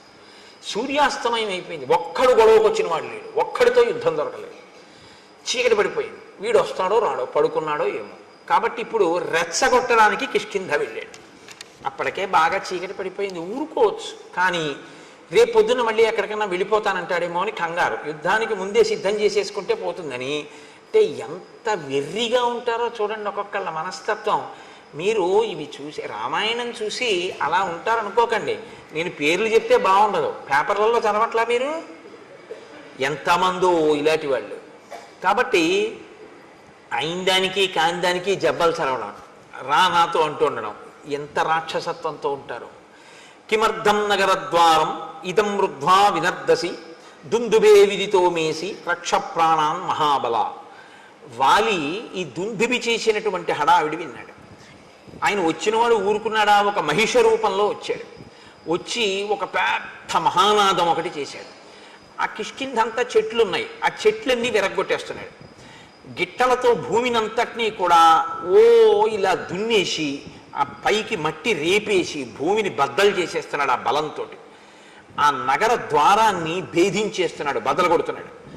బద్దలు కొడుతుంటే వాలి నిద్ర లేచన్నాడు, ఎందుకురా, ఎవడరా అల్లరి చేస్తున్నవాడు, ఏమిట్రా అంత కంగారు వాడికి, ఎందుకు అలా ఆ నగర ద్వారాన్ని బద్దలు కొడుతున్నాడు అంతే. ఆయన అడిగింది, నాకు నీతో యుద్ధం కావాలి, ఇప్పుడు చేస్తావా రేపు చేస్తావా అని అడిగితే అయిపోతుంది పోనీ. కానీ వీడన్నాడు, అంటే రాక్షసత్వం అంటే మాటలు ఎలా ఉంటాయో చూడండి, అకారణంగా. నత్వం స్త్రీ సన్నిధౌ వీర వచనం వక్తుమర్హసి మమ యుద్ధం ప్రయచ్ఛాత్య తతో జ్ఞాస్యామి తే బలం. ఆడాళ్ళ దగ్గర కూర్చొని అరవడం కాదు. అంటే మరి రాత్రి అయిపోయింది, అంతఃపురవాసంలో రాణుల దగ్గర కదా ఉంటాడు, ఆడవాళ్ళ దగ్గర ఉండి ఏదో పెద్ద వీరుళ్ళ ఎవడరా అని అడగడం కాదు, రా యుద్ధానికి, నీ బలం ఏంటో తేల్చేస్తానన్నాడు. ఎవరు అసలు వాడు, ఏమీ చెప్పడం, కంగారు అనుకుని మళ్ళీ ఏమనుకున్నాడో వెంటనే అభయం ఇచ్చి, ఫోన్లే చీకటి పడిపోయాక వచ్చాను కదా అని, అధమాధారయిష్యామి క్రోధమధ్య నిశామి మాం గృహ్యతాం ఉదయ స్వైరం కామభోగీషు వానర. పోన్లే ఎలాగోలా కష్టపడి రేపు పొద్దుటి వరకు నేను ఈ కోపాన్ని ఇలాగే అట్టే పెట్టుకుంటాను, రేపు పొద్దున్న యుద్ధానికి రా, ఇవాళకి రాత్రి నీ రాణులతో హాయిగా కామోపభోగాన్ని అనుభవించు. ఎందుకు ఆ కోపాన్ని నిలబెట్టుకోవడం? ఎవడైనా కోపం వదిలేస్తానని చూడాలి. ఆయన అంటాడు చాలా కష్టం మీద రేపు పొద్దుటి వరకు కోపాన్ని నిలబెట్టుకుంటానంటాడు. అంటే దుష్టుడి యొక్క మనఃప్రవృత్తి ఎలా ఉంటుందో చూడండి. ఉత్తమే క్షణకోపస్య మధ్యమే ఘటికాద్వయం మధమే స్యాదహోరాత్రం పాపిస్తే మరణాంతక. కష్టపడి కోపం నిలబెట్టుకోవడం ఎందుకండి? అది పోతుంటే హాయిగా వదిలిపెట్టేయాలి దాన్ని. అమ్మాయి మన ప్రయత్నం లేకుండా పోయిందిరా అనుకోవాలి. కానీ వాడికి అలా చిత్తశాంతి లేదు, దాన్ని కష్టపడి నిలబెట్టుకుంటున్నాడు, గిట్టలతో గీరేస్తున్నాడు, చెట్ల కొమ్మలు అంటే రాత్రల్లా అలా చేస్తూ ఉంటాడు. నువ్వేం చేయాలి, వాలి ఏం చేయాలో చెప్తున్నాడు. ఇవాళ రాత్రికి నీ రాణులతో భోగించు. దీయతాం సంప్రదానంచ పరిష్వజ్య వానరాన్ సర్వశాఖా మృగేందస్త్వం సంసాదయ సుహృజ్జనాన్. నువ్వు దాన ధర్మాలు ఏమైనా చెయ్యాలనుకుంటున్నావేమో, ఇవాళ రాత్రి చేసేసి ఎవరికేమైనా ఇద్దామనుకుంటే ఇచ్చేసి. పరిష్వజ్య వానరాన్, ఎవరైనా నీకు ముఖ్యమైనటువంటి వానరుల్ని చూడాలంటే వాళ్ళని పిలిపించి కౌగిలించేసుకోసారి. ఎందుకంటే ఇవన్నీ అంటే ఖండకావరం నోటి తీట. సర్వశాఖా మృగేందస్వం సంసాదయ సుహృజ్జనాన్. ఒకసారి నీ సుహృత్తులు ఉంటారు, మంచి స్నేహితులు, మళ్ళీ చూడడం ఉండదు, రేపు పొద్దున చంపేస్తాను నేను, అందుకని వాళ్ళందరినీ పిలిచి ఓసారి చూసేసి. అంటే దేనికి చంపేస్తావు? ఏమి కారణం లేదు, తను బలవంతుడు అనిపించుకోవాలి కాబట్టి చంపేస్తాడంతే. సుదృష్టాం కురు కిష్కింధాం కురుష్వాత్మ సమంపురే క్రీడస్వచ సహ స్త్రీభి అహం తే దర్పనాశన. రేపు ఎలాగో నేను చంపేస్తాను ఉదయం, కాబట్టి ఇవాళ ఏం చేస్తావో తెలుసా? ఒకసారి ఆ కిష్కింధా సామ్రాజ్యాన్నంతటినీ ఓసారి చూసేసుకో. రాజు కాబట్టి నీకు ఆ మక్కు ఉంటుంది, ఓసారి ఆ రాజ్యం వంక చూడు. నీకు ఇష్టం కాబట్టి ఆ రాజధాని వంక కూడా ఓసారి చూసేయి. ఇవాళ రాత్రి నీకు ఇష్టమైనటువంటి స్త్రీలు ఎవరున్నారో వాళ్ళతో భోగించి రేపు పొద్దున నిన్ను చంపేస్తాను. యోహిమత్తం ప్రమత్తం వా సుప్తం వా రహితం భృశం హన్యాత్ స భ్రూణలోకే తద్విధం మదమోహితం. అసలు ఇప్పుడే చంపేద్దరు. ఎందుకు వదిలేస్తున్నానో తెలుసా? నువ్వు తాగి రాణులతో భోగం అనుభవిస్తూ ఉంటావు కాబట్టి నిద్రపోతున్న వాణ్ణి, ఆయుధం లేనివాణ్ణి, యుద్ధానికి సిద్ధంగా లేనివాణ్ణి, ఏదో కామోపభోగంలో ఉన్నవాణ్ణి చంపడం అంటే భ్రూణహత్య, పసిపిల్లాన్ని చంపడంతో సమానం. కాబట్టి నేను అటువంటి పాపపు పనులు చేయనన్నాడు. మళ్ళీ ఇందులో మళ్ళీ పాపపుణ్య విచారణ ఒకటి వాడికి. రాక్షసత్వం అంటే అలాగే ఉంటుందండి, చాలా గమ్మత్తుగా ఉంటాయి వాళ్ళ మాటలు. కాబట్టి రేపొద్దున్న యుద్ధానికి రాను అంటే వాడికి వీడికన్నా సరదా వాడికి.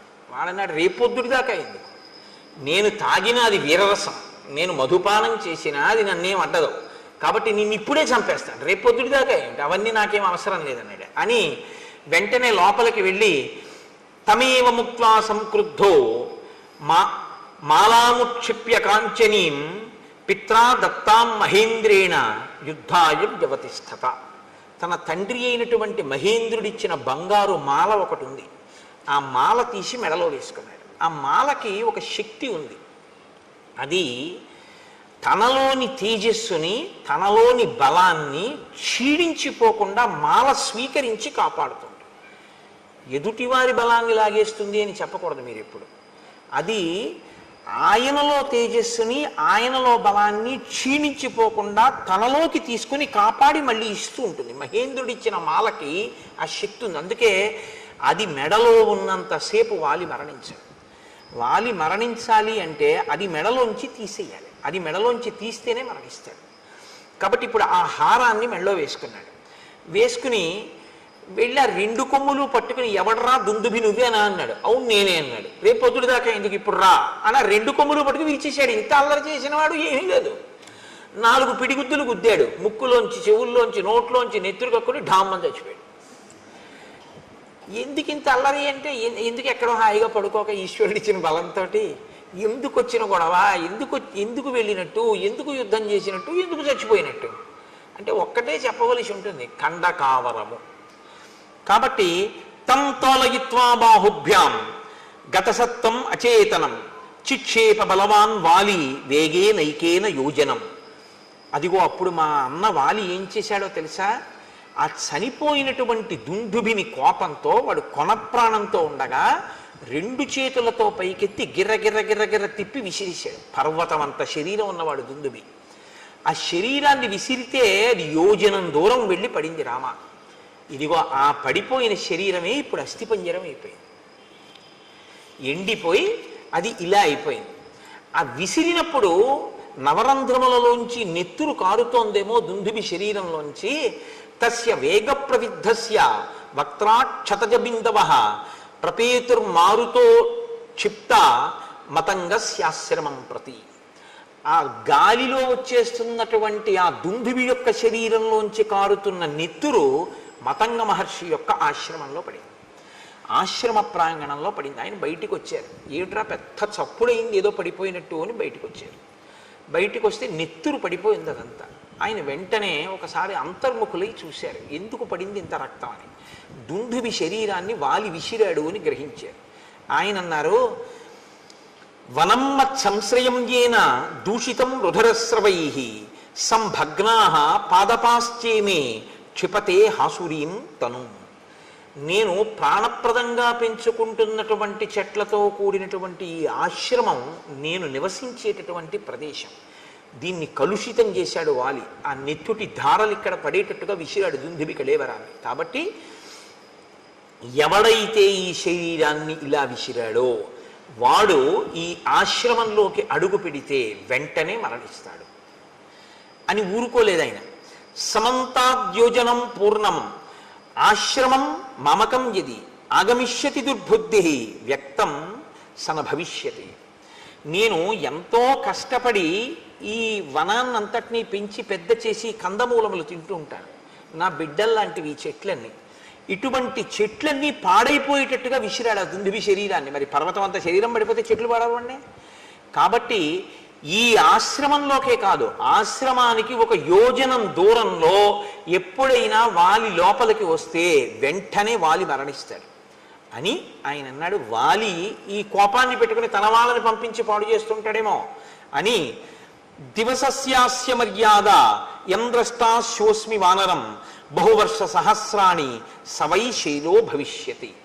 వాలికి సంబంధించినటువంటి వాళ్ళు, వాలి సైన్యంలో ఉన్నవాళ్ళు కానీ వాలి పరివారంలో ఉన్నవాళ్ళు కానీ ఎవరైనా ఒక్కరోజు సమయం ఇస్తున్నారు. ఇప్పటికిప్పుడు వెళ్ళిపోమంటే వెళ్ళిపోరు. కాబట్టి 24 గంటలలో వాళ్ళు ఇక్కడ ఉన్నటువంటి ఈ ఋష్యమూక పర్వత శిఖరములన్నిటి మించి ఖాళీ చేసి వెళ్ళిపోవాలి. అలా కానీ వెళ్ళకపోతే వాళ్ళు ఈ ఋష్యమూక పర్వతాల మీద ఉంటే నేను తిరుగుతున్నప్పుడు వాళ్ళు నా కంట పడగానే వాళ్ళు కొన్ని సంవత్సరముల పాటు శిలలైపోతారు అన్నాడు. అనేటప్పటికీ వాలికి సంబంధించినటువంటి వానరుల పర్వతం అంతా ఖాళీ చేసి కిష్కిందకి వెళ్ళిపోయారు. అంతమంది వానరులు ఋషిమూక పర్వతం నుంచి వస్తే చూసి వాలి అన్నాడు, మీ అందరు ఎందుకు వచ్చారన్నాడు. మహర్షి శపించారన్నాడు. ఆయన పరుగెత్తుకుంటూ వెళ్ళి మతంగ మహర్షి యొక్క కాళ్ళ మీద పడ్డాడు. పడితే మతంగ మహర్షి క్షమించలేదు. అలా కుదరదు, నీకు ఈ శాపం ఉంటుంది అని చెప్పి ఆయన లోపలికి వెళ్ళిపోయారు. కాబట్టి మా అన్నకి భయం. కాబట్టి మా అన్న ఎప్పుడూ ఈ దరిదాపులకు రాడు. అందుకని నేను ఈ ఋష్యమూక పర్వతం మీద మతంగ మహర్షి యొక్క ఆశ్రమం చుట్టూ ఉన్నటువంటి ప్రాంతంలో ఇక్కడ బ్రతుకుతున్నాను. కాబట్టి రామ, ప్రాణములు గుప్పెట్లో పెట్టుకుని ఉన్నాను. ఇది దుందుబి యొక్క కళేవరం అని ఇప్పుడు రాముణ్ణి ఇంకొంచెం దూరం తీసుకెళ్ళాడు. తీసుకెళ్ళి ఇమే చ విపులాహ సాలాహ సప్త శాఖావలంబిన ఎత్రైకం ఘటతే వాలి నిష్పత్రయితు మోజస. ఇవిగో ఇవే 7 సాల వృక్షాలు వరుసగా ఉన్నాయి చూసావా, ఇవి 7. ఇవే ఉదయం సంధ్యావందనం చేసుకున్న తర్వాత మా అన్నయ్య వచ్చి దీన్ని కదిపేవాడు. దీన్ని ఊపితేనే ఆకులన్నీ రాలిపోతాయి.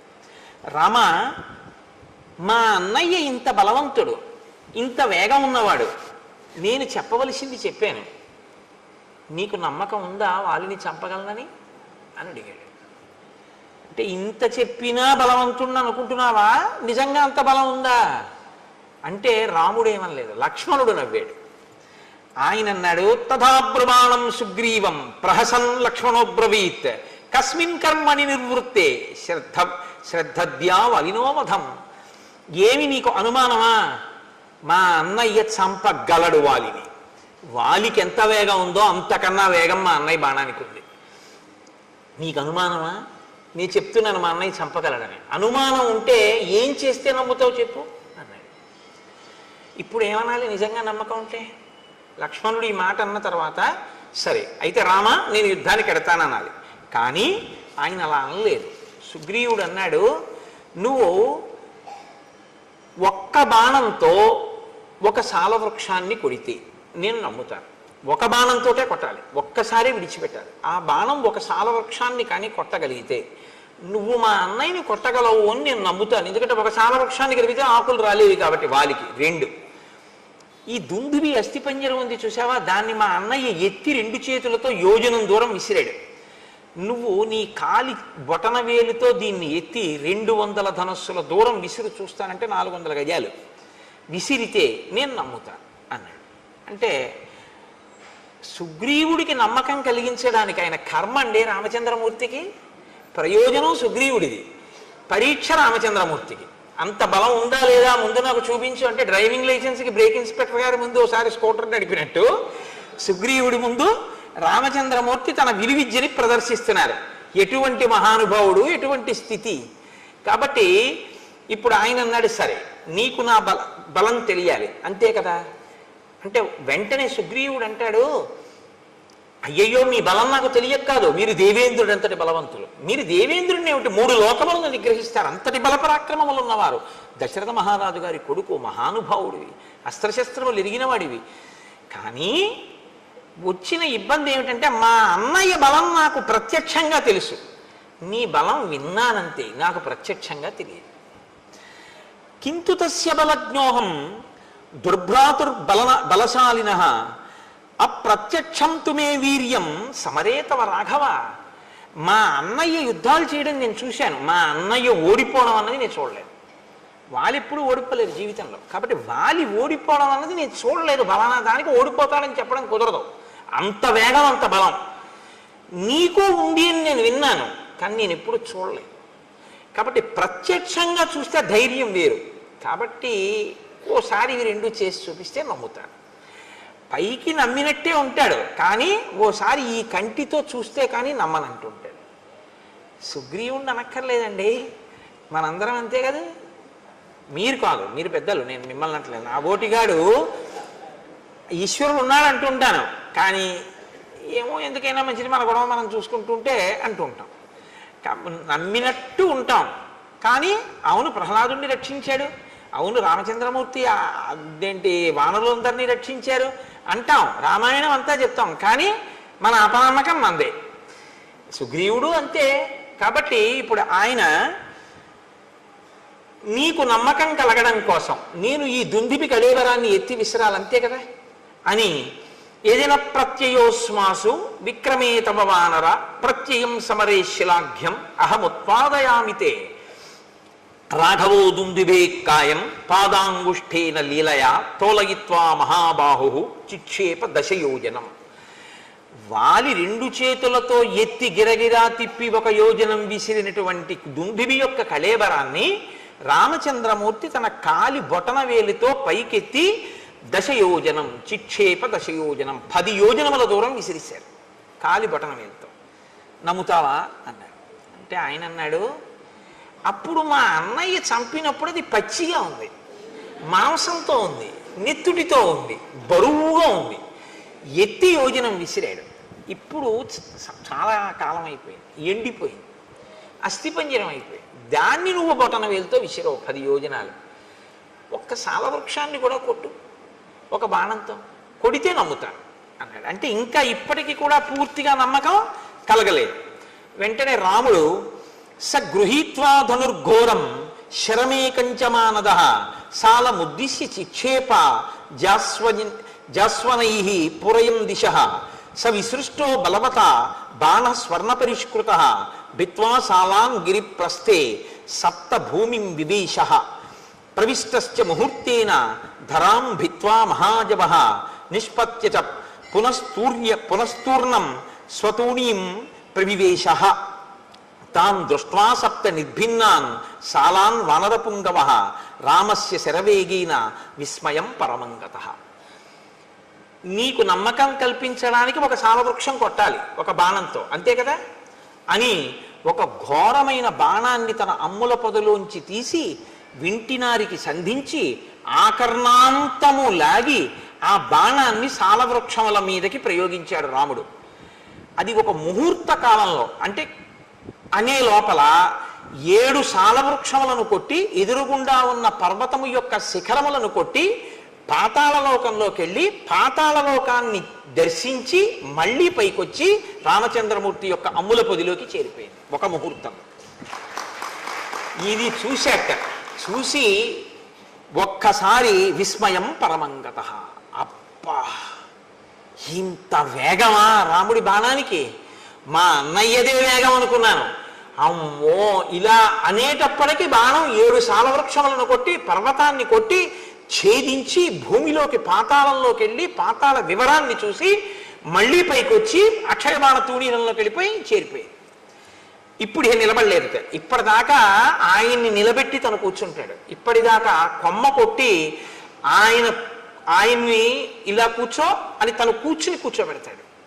ఇప్పుడు చూశాడు రాముడంటే ఏమిటో. ఇప్పుడేం చేశాట?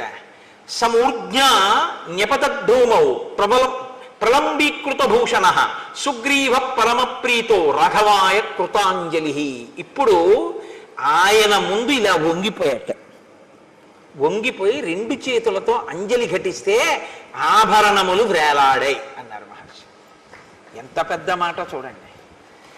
ఇప్పుడు నేను నా మెడలో ఉన్న రుద్రాక్ష హారం నా మెడలోనే నా గుండెల మీద ఇలాగే ఉందనుకోండి, నేను బాగా వంగలేదు అని గుర్తు. ఇది ఉందా, ఊడిపోయిందా? అదే నేను ఒకరి యందు భక్తితో బాగా వంగిపోయి నమస్కరించాను అనుకోండి, ఇలా నా గుండెల మీద ఉన్న హారం ఏమవుతుంది? ఇలా గాలిలోకి వచ్చి వ్రేలాడుతుంది. అంత వంగిపోయాను అంటే గుర్తేమిటి? అవతల వారి యందు అంత భక్తి చూపించాను అని గుర్తు. ఇన్నాళ్ళు ఏమైంది భక్తి అంటే? ఇన్నాళ్ళు రాముడిని అలా చూడలేదు. ఇప్పుడు రాముడు ఏమిటో తెలియగానే ఏం చేశాడంటే అంత వంగిపోయాడు. వంగిపోయి అన్నాడు, ఇక వెళ్ళిపోదాం పద, పిలుస్తాను వాళ్ళని. ఇప్పుడు ఎంత నమ్మకం వచ్చేసిందో చూడండి. కానీ దీని ఫలితం దీనికి ఉంటుంది. ఇది మీరు కిష్కింధకాండలో పట్టుకోవలసినటువంటి ఒక అద్భుత రహస్యం. రాముడు అన్నాడు, పద, తప్పకుండా యుద్ధం చేస్తాను. నువ్వు పిలు మీ అన్నయ్యని, మీ ఇద్దరు యుద్ధం చేస్తుంటే నేను వాలిని సంహరిస్తాను. ఇప్పుడు వెళ్ళాడు, పెద్ద సింహనాదం చేశాడు. ఎవడు రావాడన్నాడు, మీ తమ్ముడే వచ్చాడన్నాడు. వీడికి ఎంత అహంకారం వచ్చిందిరా, ఋష్యమూకం నుంచి దిగి నా ముందుకు వస్తాడా యుద్ధానికి అని వాలి గబగబా బయలుదేరి వచ్చాడు. ఇద్దరు పెనుగులాడుతున్నారు, ఇద్దరు పిడికిటి పోట్లతో పొడుచుకుంటున్నారు, కలియబడుతున్నారు, గుద్దుకుంటున్నారు, తన్నుకుంటున్నారు, ఒకరి మీద ఒకరు కలియబడుతున్నారు, నెత్తురు కక్కుతున్నారు. ఇన్ని చేస్తుంటే రాముడు బాణం వెయ్యలేదు.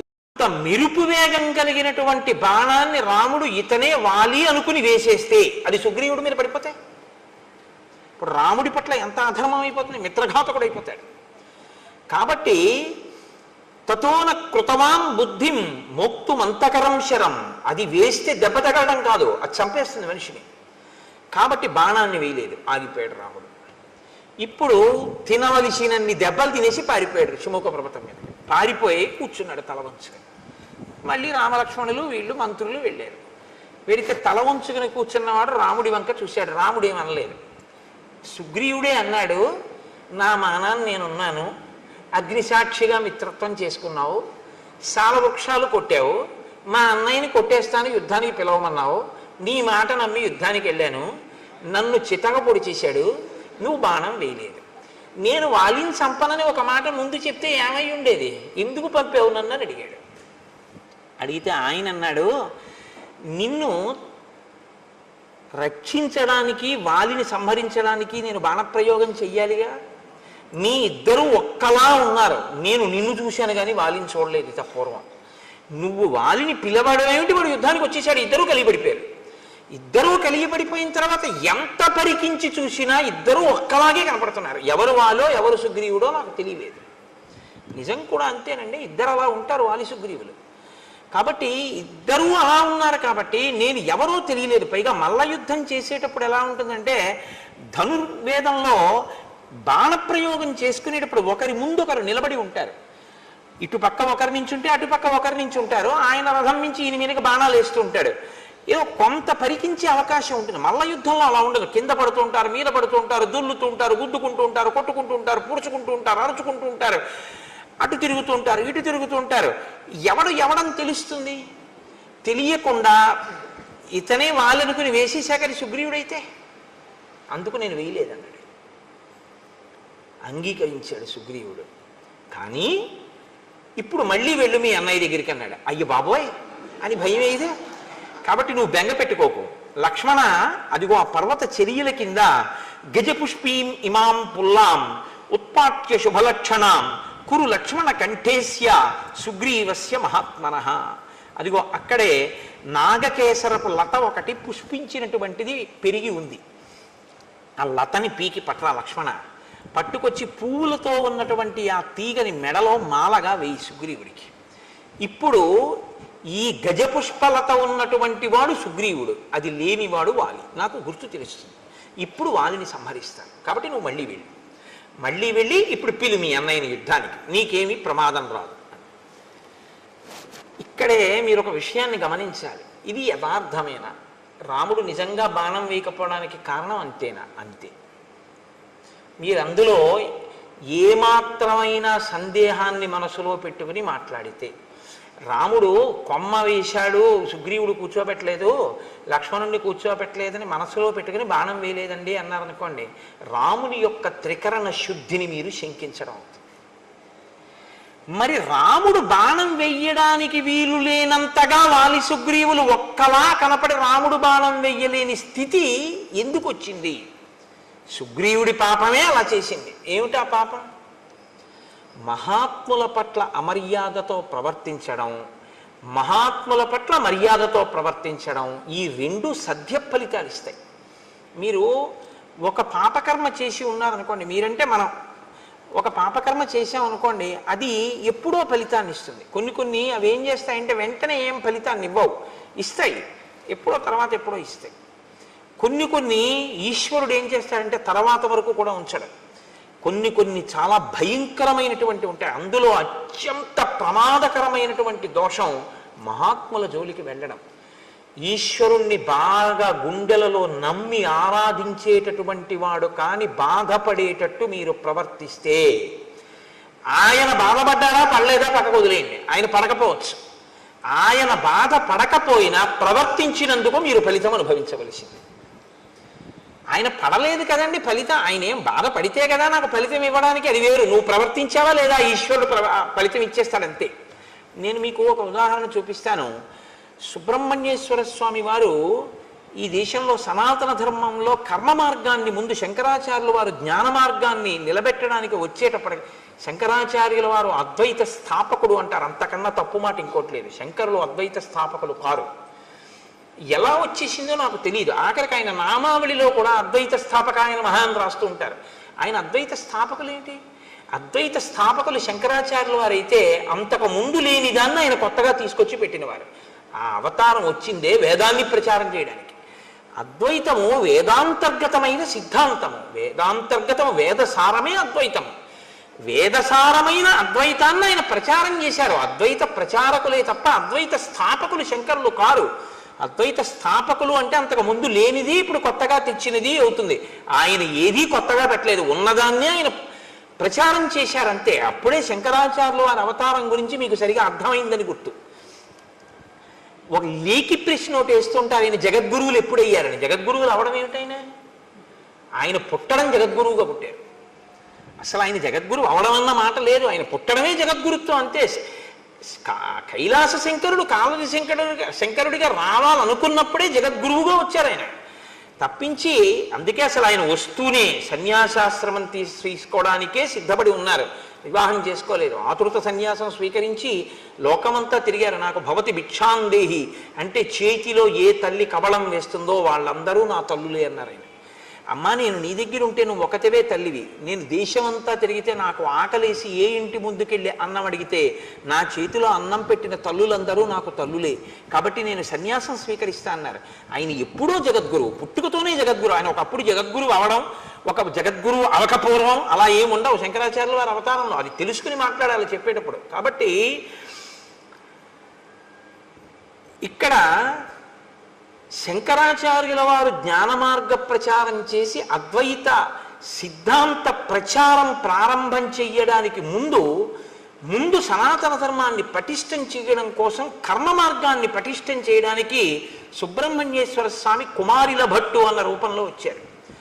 వచ్చి ఆయన బౌద్ధ మతం ఈ దేశం నుంచి కదిలిపోయేటట్టుగా చేశారు. కుమారిల భట్టు ముందు కదిపిన వారు అసలు.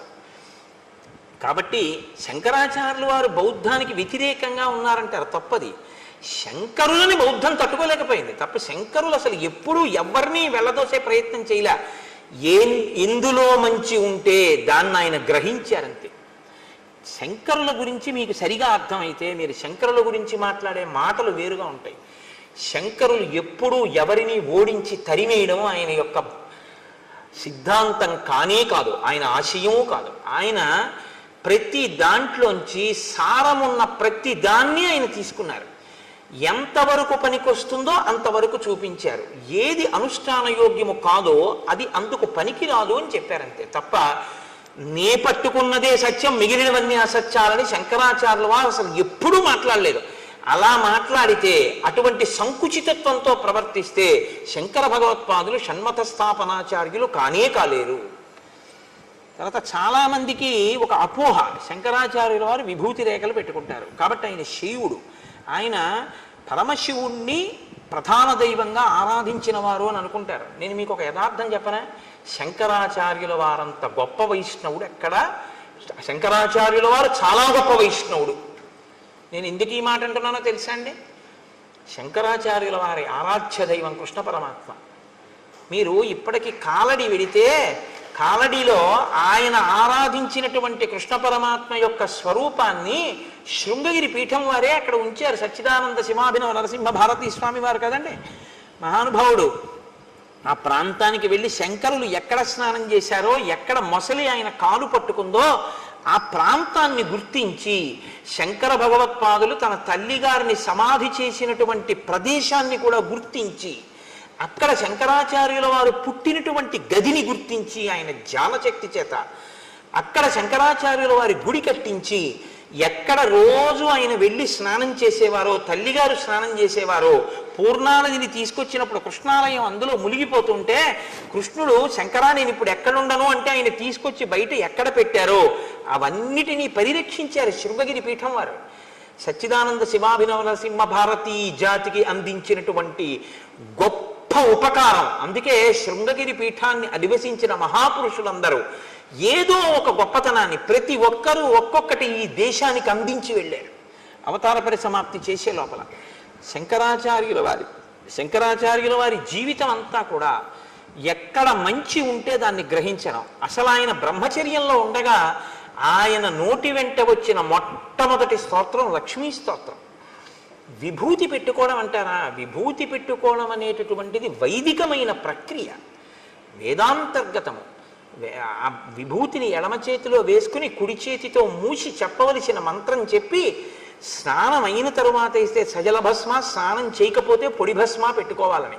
ఆ సజల భస్మని కుడి చేతితో మూసి మంత్రం చెప్తారు. నేను కాకినాడలో శివమహాపురాణం చెప్పినప్పుడు ఆ మంత్రాన్ని బోర్డుల మీద రాసి అందరికీ ప్రచారం చేశాం కూడా, ప్రింట్ వేసి ఇచ్చి ఇలా పెట్టుకోండి విభూతిని. ఆ సజల భస్మని పెట్టుకుంటారు. అది వేదోక్తం, అది పురాణోక్తం. అది అందుచేత శంకరాచార్యుల వారు విభూతి పెట్టుకుంటే ఆయన శైవుడని కాదు దాని అర్థం. ఆయన చాలా గొప్ప వైష్ణవుడు. ఆయన సౌరోపాసన, గాణాపత్యం, శాక్తేయం వారు సౌందర్యలహరి చేశారు. శంకర భగవత్పాదుల వంటి వ్యక్తి, శంకర భగవత్పాదుల వంటి అవతారం శంకరాచార్యుల వారి తర్వాత ఇప్పటి వరకు రాలేదు. నా భూతో నా భవిష్యతి అని నేను అన్నాను. ఎందుకో తెలుసా? అలాంటి అవతారం మళ్ళీ రావాలని కోరుకోవాలి మనందరం. కాబట్టి నా భవిష్యతి అన్నమాట నేను అన్నాను. కాబట్టి అంతటి మహానుభావుడు శంకర భగవత్పాదులు అంటే. సరే, నేను ఎందుకు మీతో ఇది మనవి చేయవలసి వచ్చింది అంటే ఒక దాంట్లోంచి ఒక దాంట్లోకి వెళ్ళడం జరిగింది. శంకరులకు ముందు సుబ్రహ్మణ్యేశ్వర స్వామి వారు వచ్చారు. నాన్నగారు వచ్చే లోపల ముందు కొడుకు వచ్చాడు. కర్మ మార్గాన్ని నేను పరిపుష్టం చేస్తే జనం సనాతన ధర్మం వైపుకి తిరుగుతారు. తిరిగిన తరువాత నాన్నగారు వచ్చి జ్ఞాన మార్గాన్ని నిలబెడతారని ఆయన కర్మ మార్గాన్ని పరిపుష్టం చేశారు. చేసినప్పుడు ఆయనకి బౌద్ధులతో ఒక వాదన జరిగింది. ఆయన బౌద్ధుల రహస్యాలు తెలుసుకున్నారు శఠబుద్ధితో ఒకప్పుడు. అలా తెలుసుకుంటే తప్ప ఖండించడం కుదరదని. తదనంతర కాలంలో ఆయన బౌద్ధుడు కాడు అని తెలుసుకుని ఆయన్ని సంహరించే ప్రయత్నం చేస్తే ఆయన ఏం చేశారంటే ఒక భవనం యొక్క పై అంతస్తులోంచి కిందకి దూకేస్తూ వేదమే ప్రమాణమైతే నాకు దెబ్బ తగలకుండుగాక అని దూకేశారు పై నుంచి. దూకేస్తే కుమారిల భట్టు కింద పడిపోయారు. కింద పడిపోతే ఆయనకి ఏమీ అవ్వలేదు, కానీ ఒక కన్ను మాత్రం దెబ్బతింది. ఆయన వెంటనే వేదమాత గాయత్రిని ప్రశ్నించారు. నేను వేదాన్ని నమ్మాను, నేను ప్రమాణమైతే అని చెప్పి దూకితే నాకేం అవ్వలేదు, కానీ నా కన్ను ఎందుకు దెబ్బతింది అని అడిగారు. వెంటనే అశరీరవాణిగా వేదం అంది, వేదమే ప్రమాణము కనుక నాకు దెబ్బ తగలకూడదని నువ్వు అని ఉండి ఉంటే నీకు దెబ్బ తగిలి ఉండేది కాదు. వేదమే ప్రమాణమైతే అంటే చిన్న అనుమానం ఉంది కాబట్టి కన్ను దెబ్బతింది. సంశయం ఒకటి చిన్నది పెట్టుకున్నావు కాబట్టి ఆ పాటి దెబ్బ నువ్వు తినవలసి ఉంటుంది. ఎందుకంటే మహాత్ముల పట్ల, దేవతా స్వరూపాల పట్ల ఆస్తిక్య బుద్ధి అంటే చేసేటప్పుడు నమ్మి చెయ్యాలి తప్ప ఉందో లేదో అన్న అనుమానంతో చేయకూడదు. సుగ్రీవుడు రాముడు చేస్తాడంటున్నాడు, కానీ పరీక్షలు పెడుతున్నాడు. దీని ఫలితం ఎక్కడికి పోతుంది? కాబట్టి ఇప్పుడు రాముడి మీదకి తోయకండి. రాముడికి తెలిసి రాముడు కావాలని బాణం వేయలేదు, ఓ కొమ్మ మీద తన్ని కూర్చోబెట్టాడని, లక్ష్మణుడికి కొమ్మ వేయలేదని, అందుకని రాముడు బాణం వేయకుండా బాగా దెబ్బలు తిన్నాక వెనక్కి తీసుకొచ్చి బుద్ధి వచ్చిందా అని చెప్పి అప్పుడు దండయించాడు అనుకో. ఒక నలా అయితే అసలు వాళ్ళలేదు అప్పుడు. అప్పుడు మీరు రాముని యొక్క శీలాన్ని మీరు అవమానించినట్లు అవుతుంది. రాముడు అలా ఉండడు, ఆయన త్రికరణ శుద్ధి. రామో దీర్ణాభిభాషతే, అమ్మా నాకు 2 మాటలు మాట్లాడడం చేత కాదమ్మా అన్నాడు ఆయన. కాబట్టి నేను చంపుతాను అని మాట ఇచ్చినటువంటి రాముడు చంపకుండా ఉండి మీ ఇద్దరు ఓలా ఉన్నారు అందుకు చంపలేదు అని రాముడు చెప్తే రాముడు అబద్ధం అన్నట్టు అవుతుంది. అప్పుడు మీరు రామాయణాన్ని సరిగ్గా పరిశీలన చేయలేదు, రామాయణం బాగా అర్థం చేసుకునే ప్రయత్నం మీరు చెయ్యలేదు అని గుర్తు. సుగ్రీవుడు రాముణ్ణి నమ్మాడు, కానీ అంటే but is a bit of poison, కానీ అనేటప్పటికి అందులో చిన్న అనుమానం ఉంది. అనుమానం ఉండి ఆయన యందు నమ్మకం కలగడానికి ఆయనకే పరీక్షలు పెట్టి క్లేశాన్ని కల్పించినందుకు మహాత్ముడైన రాముడు ఇబ్బంది పడ్డాడా? ఈశ్వరుడికి అనవసరం. రాముడు ఈశ్వరుడని మాట్లాడకండి. ఇప్పుడు రాముడు ఈశ్వరుడని మాట్లాడేశారనుకోండి, మీరు మళ్ళీ కథ ఇంకొక కొంత తొక్కేస్తుంది. ఇప్పటి వరకు నరుడనేగా మనం మాట్లాడుకుంటున్నాం, అలాగే మాట్లాడుకుందాం. కాబట్టి నరుడిగా అలా అయితే వెంటనే శంఖచక్రాలు గదా బాణ పద్మం చూపించేసి నీ మొహం ఇచ్చా నేను విష్ణువుని రా అని చెప్పచ్చు. అలా చెప్పలేదుగా. అస్థిపంజరాన్ని ఎత్తి అవతల పారేయమంటే ఎత్తి అవతల పారేసాడు. నరుడిగానే చూపిస్తున్నాడు, తనకే ఉపకారం కావాలన్నట్టే చూపిస్తున్నాడు ఆయన. సీతమ్మని నువ్వు వెతికి పెట్టాలన్నట్లు. కాబట్టి ఇప్పుడు మహాత్ముడి జోలికి వెళ్ళాడు అని మీరు చెప్పవలసి ఉంటుంది. ధర్మాన్ని అనుష్ఠించేటటువంటి వాడు, సత్యాన్ని పట్టుకున్నవాడు, మిత్రధర్మానికి కట్టుబడ్డవాడు, శక్తి ఉండి ప్రతిజ్ఞ చేసిన వాడైనా అలా కుదరదయ్యా, నువ్వు చేసినా నేను నమ్మను, నువ్వు ఇవి చేస్తేనే నేను నమ్ముతాను అనేసి ఉంటే ఇంకోలా ఉంటుంది. నువ్వు ఇంద్రుడంతటి వాడివి, ఇంద్రుడిని గెలుస్తావు కానీ అంటూ ఉండడం మాట ఒకలా, లోపల ఒకలా సుగ్రీవుడికి ఉంది. కాబట్టి ఇప్పుడు రాముడు బాధపడ్డాడా లేదా పక్కన ఉంచండి. కుమారిల భట్టనే అంతటి వారు సాక్షాత్ సుబ్రహ్మణ్యావతారం అయినా కూడా అనుమానం వ్యక్తం చేసినందుకు దెబ్బతిన్నారే, మరి అది సుగ్రీవుడికి మాత్రం ఎందుకు వర్తించదని మీరు అనుకుంటున్నారు? అంత పెద్ద రక్షణ ఉంటుంది, కానీ ఆ రక్షణ పొందడానికి ముందు చేసిన పాపం కడిగేసుకోవాలి. ఇది పోవాలి. ఇది కడగడానికి ఈశ్వరుడు రామునికి ఇద్దరూ ఒక్కలా ఉండి బాణం వెయ్యలేనటువంటి పరిస్థితి ఉత్పన్నమవుతోంది. కాసేపు బాణం వేయకుండా ఉండడమే మంచిదన్న బుద్ధిని ప్రచోదనం చేశాడు. అప్పుడే రామాయణాన్ని రామాయణంగా మీరు అర్థం చేసుకున్నట్టు అవుతుంది.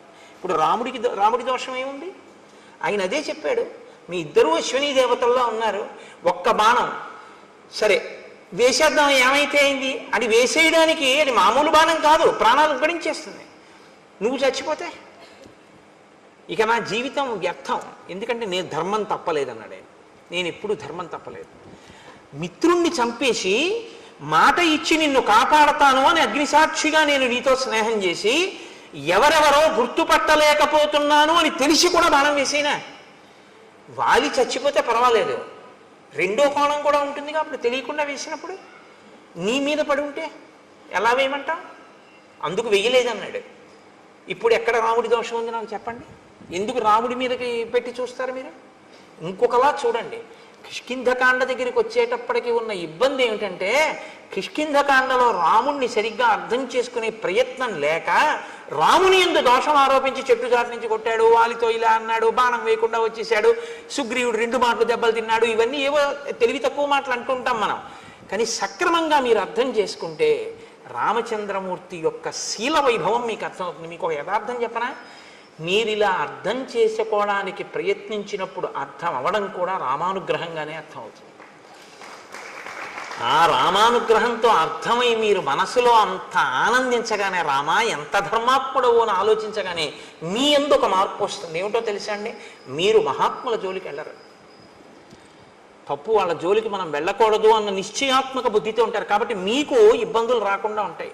సరికదా మహాత్ముల యందు అలా ప్రవర్తించకపోవడం మీకు సత్య ఫలితాన్ని ఇస్తుంది. ఏ సత్య ఫలితం? విజయాన్ని మీకు ఇస్తుంది. అది మీకు వెంటనే చూపిస్తారు మహర్షి. ఎంత గమ్మత్తుగా ఉంటుందో అందుకే రామాయణం. కాబట్టి చూడండి, ఇప్పుడు మెడలో పుష్పమాల వేసి గజపుష్పీం ఇమాం పుల్లాం ఉత్పాట్య శుభలక్షణాం కురు లక్ష్మణ కంఠేస్య సుగ్రీవస్య మహాత్మనః. ఇప్పుడు ఆ పాపము కడగబడినటువంటి మహాత్ముడు కాబట్టి ఈ గజపుష్పమాలతో నువ్వు యుద్ధానికి వెళ్ళు. ఆయన మళ్ళీ బయలుదేరి నడుస్తున్నారు.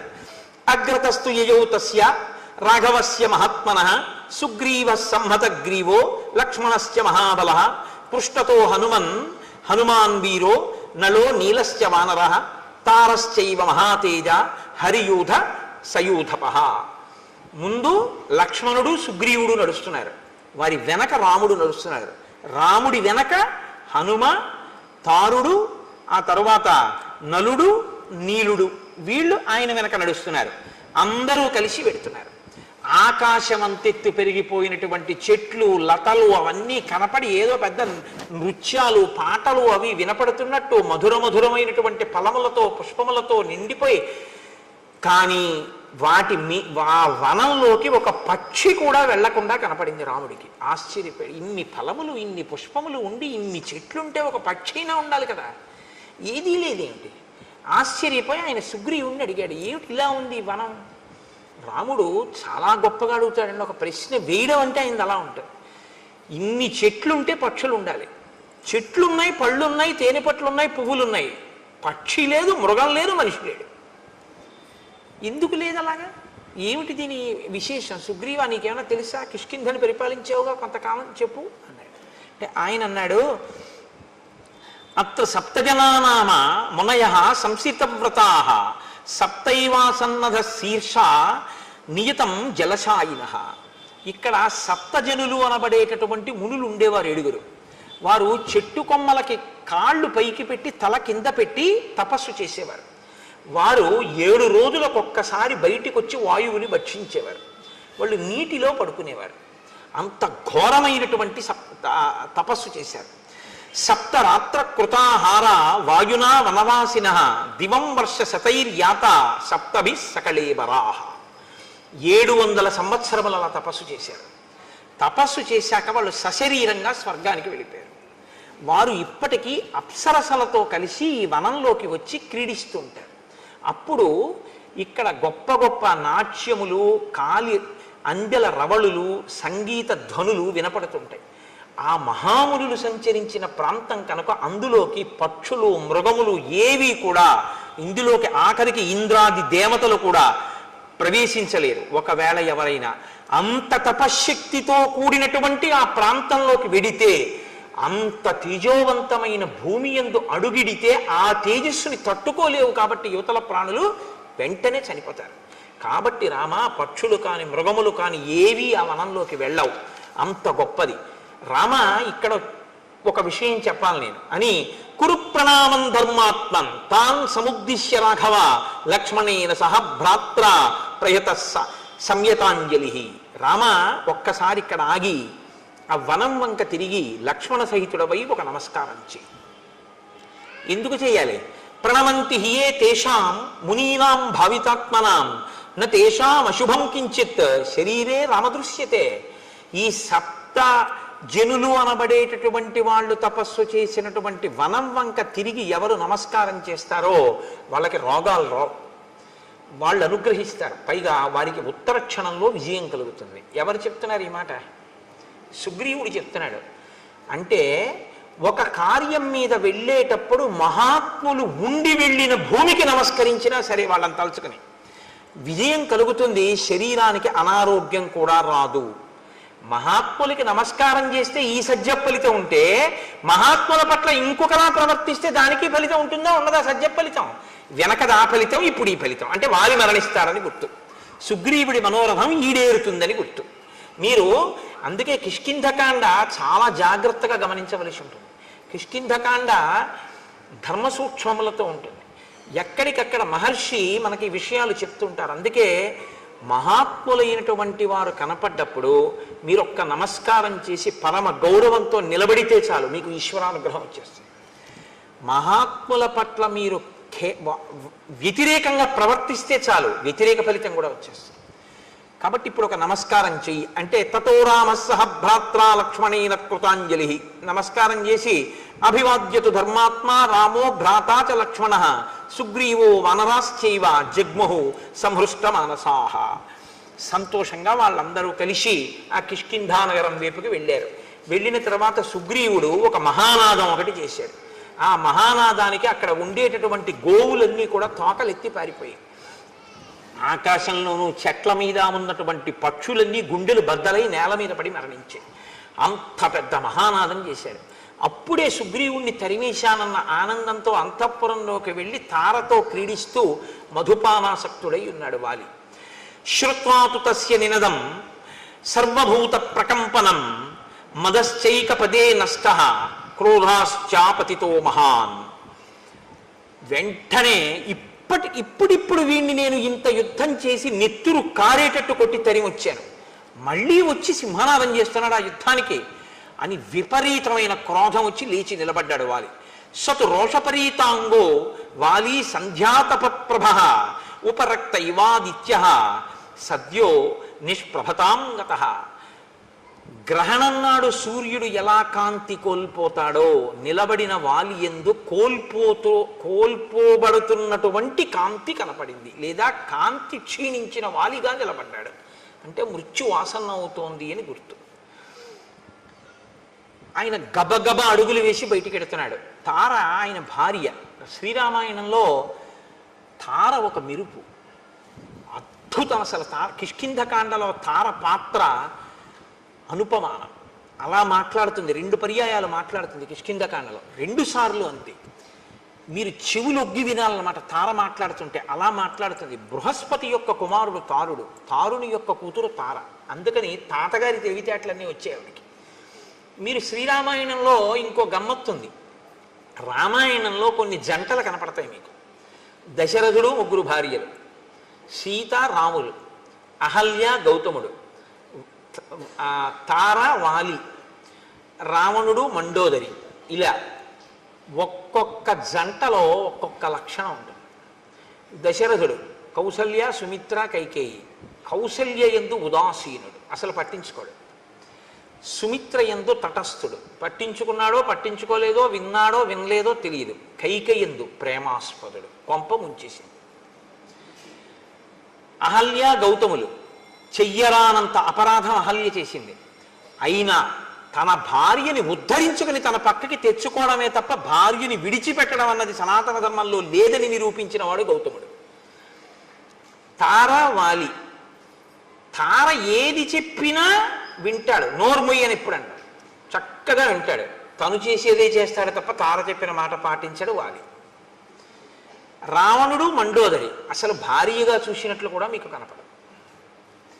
అంత మహాపతివ్రత. మహర్షి స్పష్టంగా చెప్పారు రామాయణంలో, సీతమ్మ ఎంత సౌందర్యవతో మండోదరి అంతే సౌందర్యవతి. నా ఎందు కనపడని ఏ అందం నీకు సీతమ్మ ఎందు కనపడిందిరా, నీకు మృత్యువు కోసం వెళ్ళావు తప్ప అంది మండోదరి. కాబట్టి రావణాసురుడు అనబడేటటువంటి వాడు ఇంత గొప్పదైనా మండోదరిని అసలు ఎప్పుడు భార్యాస్థానంలో ఇవ్వవలసిన కనీస గౌరవం కూడా ఇవ్వనివాడు. కాబట్టి ఆవిడ చెప్పడం ఈయన వినడం అన్నది అసలు ఉండనే ఉండదు. ఆ దాంపత్యం అటువంటి. అయినా ఆవిడ ఆయన్ని అనుగమిస్తూనే ఉంటుంది, మహాపతివ్రత.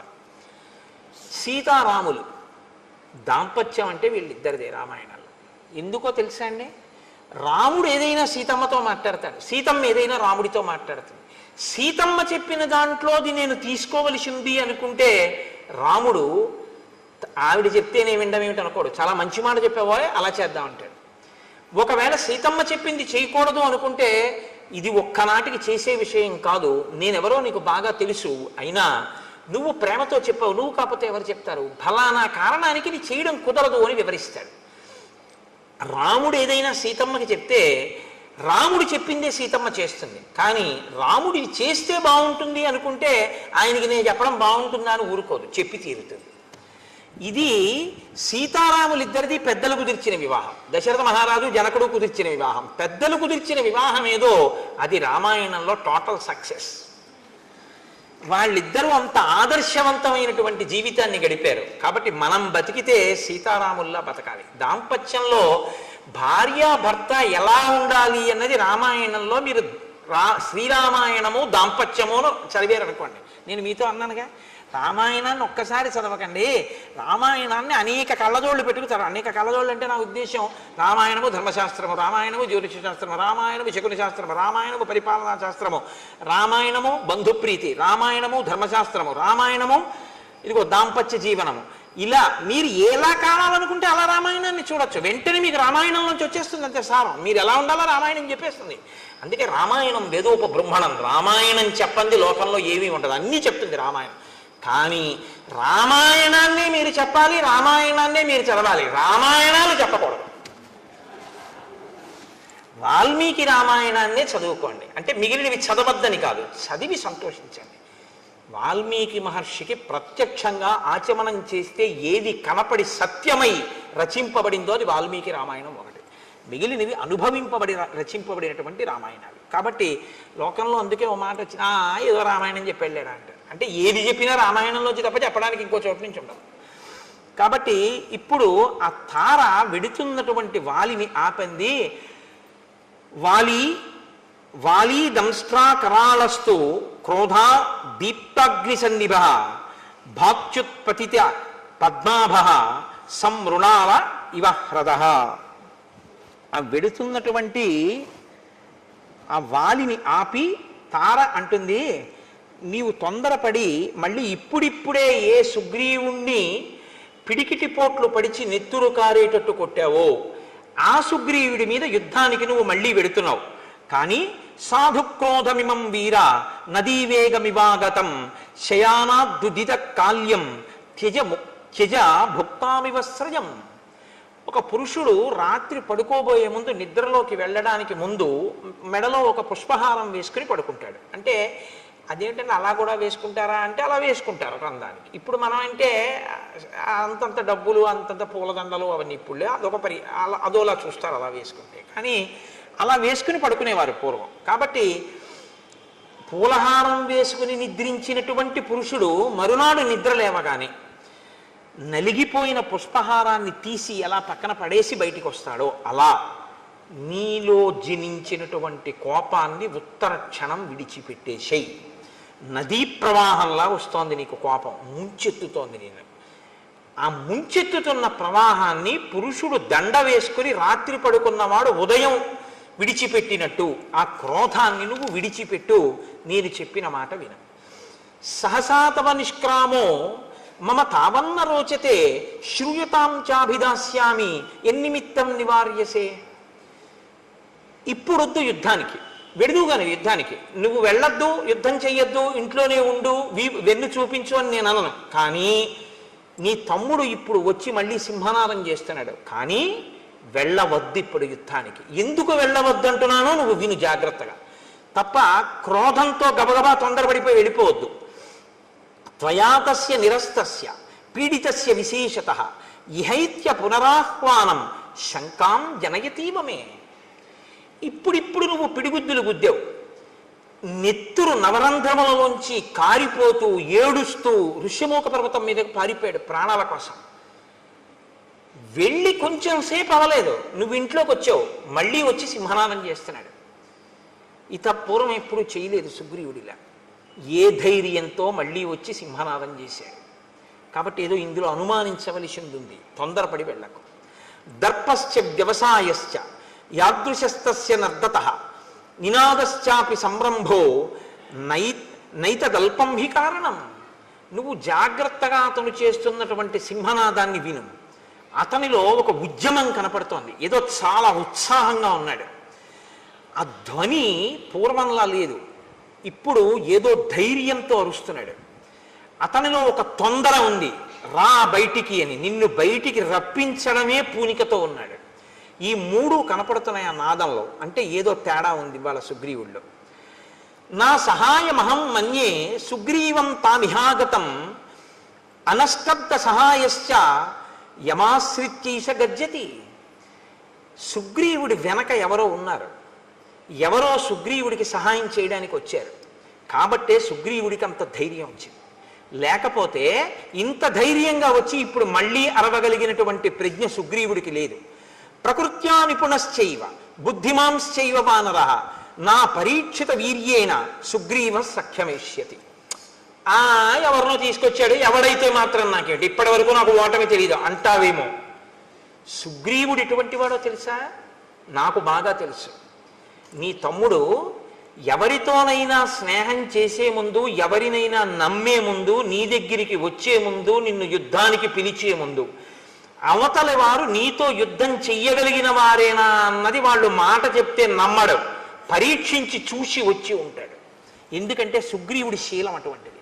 పరీక్షించి చూశాడు నీ తమ్ముడు, నిర్ధారించుకున్నాడు తనతో వచ్చిన స్నేహితుడెవరో నిన్ను మట్టు పెట్టగలిగిన వాడు అని నమ్మకం ఏర్పడ్డాకే వచ్చాడు. కాబట్టి తొందరపడి వెళ్ళకు. ఎంత ఖచ్చితంగా చెప్పేస్తోందండి మహాతల్లి నిజంగా. పూర్వమేవ మయా వీర శృతం కథయతో వచ అంగదస్య కుమారస్య వక్ష్యామి త్వాం హితం వచ. పూర్వం యువరాజు అయినటువంటి అంగదుడు నాతో ఒక విషయం చెప్పాడు. నేను ఇప్పుడు నీతో ఆ మాట చెప్తాను, శ్రద్ధగా విను. అంగదస్త కుమారోయం వనాంతం ఉపనిర్గత ప్రవృత్తిస్తేన కథిత చారై రాశీ నివేదిత. ఒకనాడు అంగదుడు ఈ రాజ్యము యొక్క హద్దులు, సరిహద్దుల వరకు వెళ్ళాడు. దాటి ఋష్యమూక పర్వతం వైపుకు వెళ్ళరుగా. గూఢచారులు ఎప్పుడు అవతల దేశాల్లో తెలుసుకున్న విషయాలు ఆ సరిహద్దులు దాటి వచ్చి చెప్తూ ఉంటారు. గూఢచారులు ఒక విషయాన్ని చెప్పారు అంగదుడితోటి. ఆ అంగదుడు నాతో చెప్పాడు, అయోధ్యాధిపతే పుత్రౌ శూరౌ సమర దుర్జయౌ ఇక్ష్వాకూణాం కులే జాతౌ ప్రథితౌ రామలక్ష్మణౌ సుగ్రీవ ప్రియకామార్థం ప్రాప్తౌ తత్ర దురాసదౌ సతే భ్రాతుర్హి విఖ్యాత సహాయో రణకర్మణి రామ పరబలామర్థి యుగాంతాగ్ని నిబోధిత. అయోధ్యాధిపతి అయినటువంటి దశరథ మహారాజు గారి పెద్ద కుమారుడైనటువంటి రామచంద్రమూర్తి తన తమ్ముడైనటువంటి లక్ష్మణుడితో కలిసి అరణ్యవాసానికి వచ్చాడు.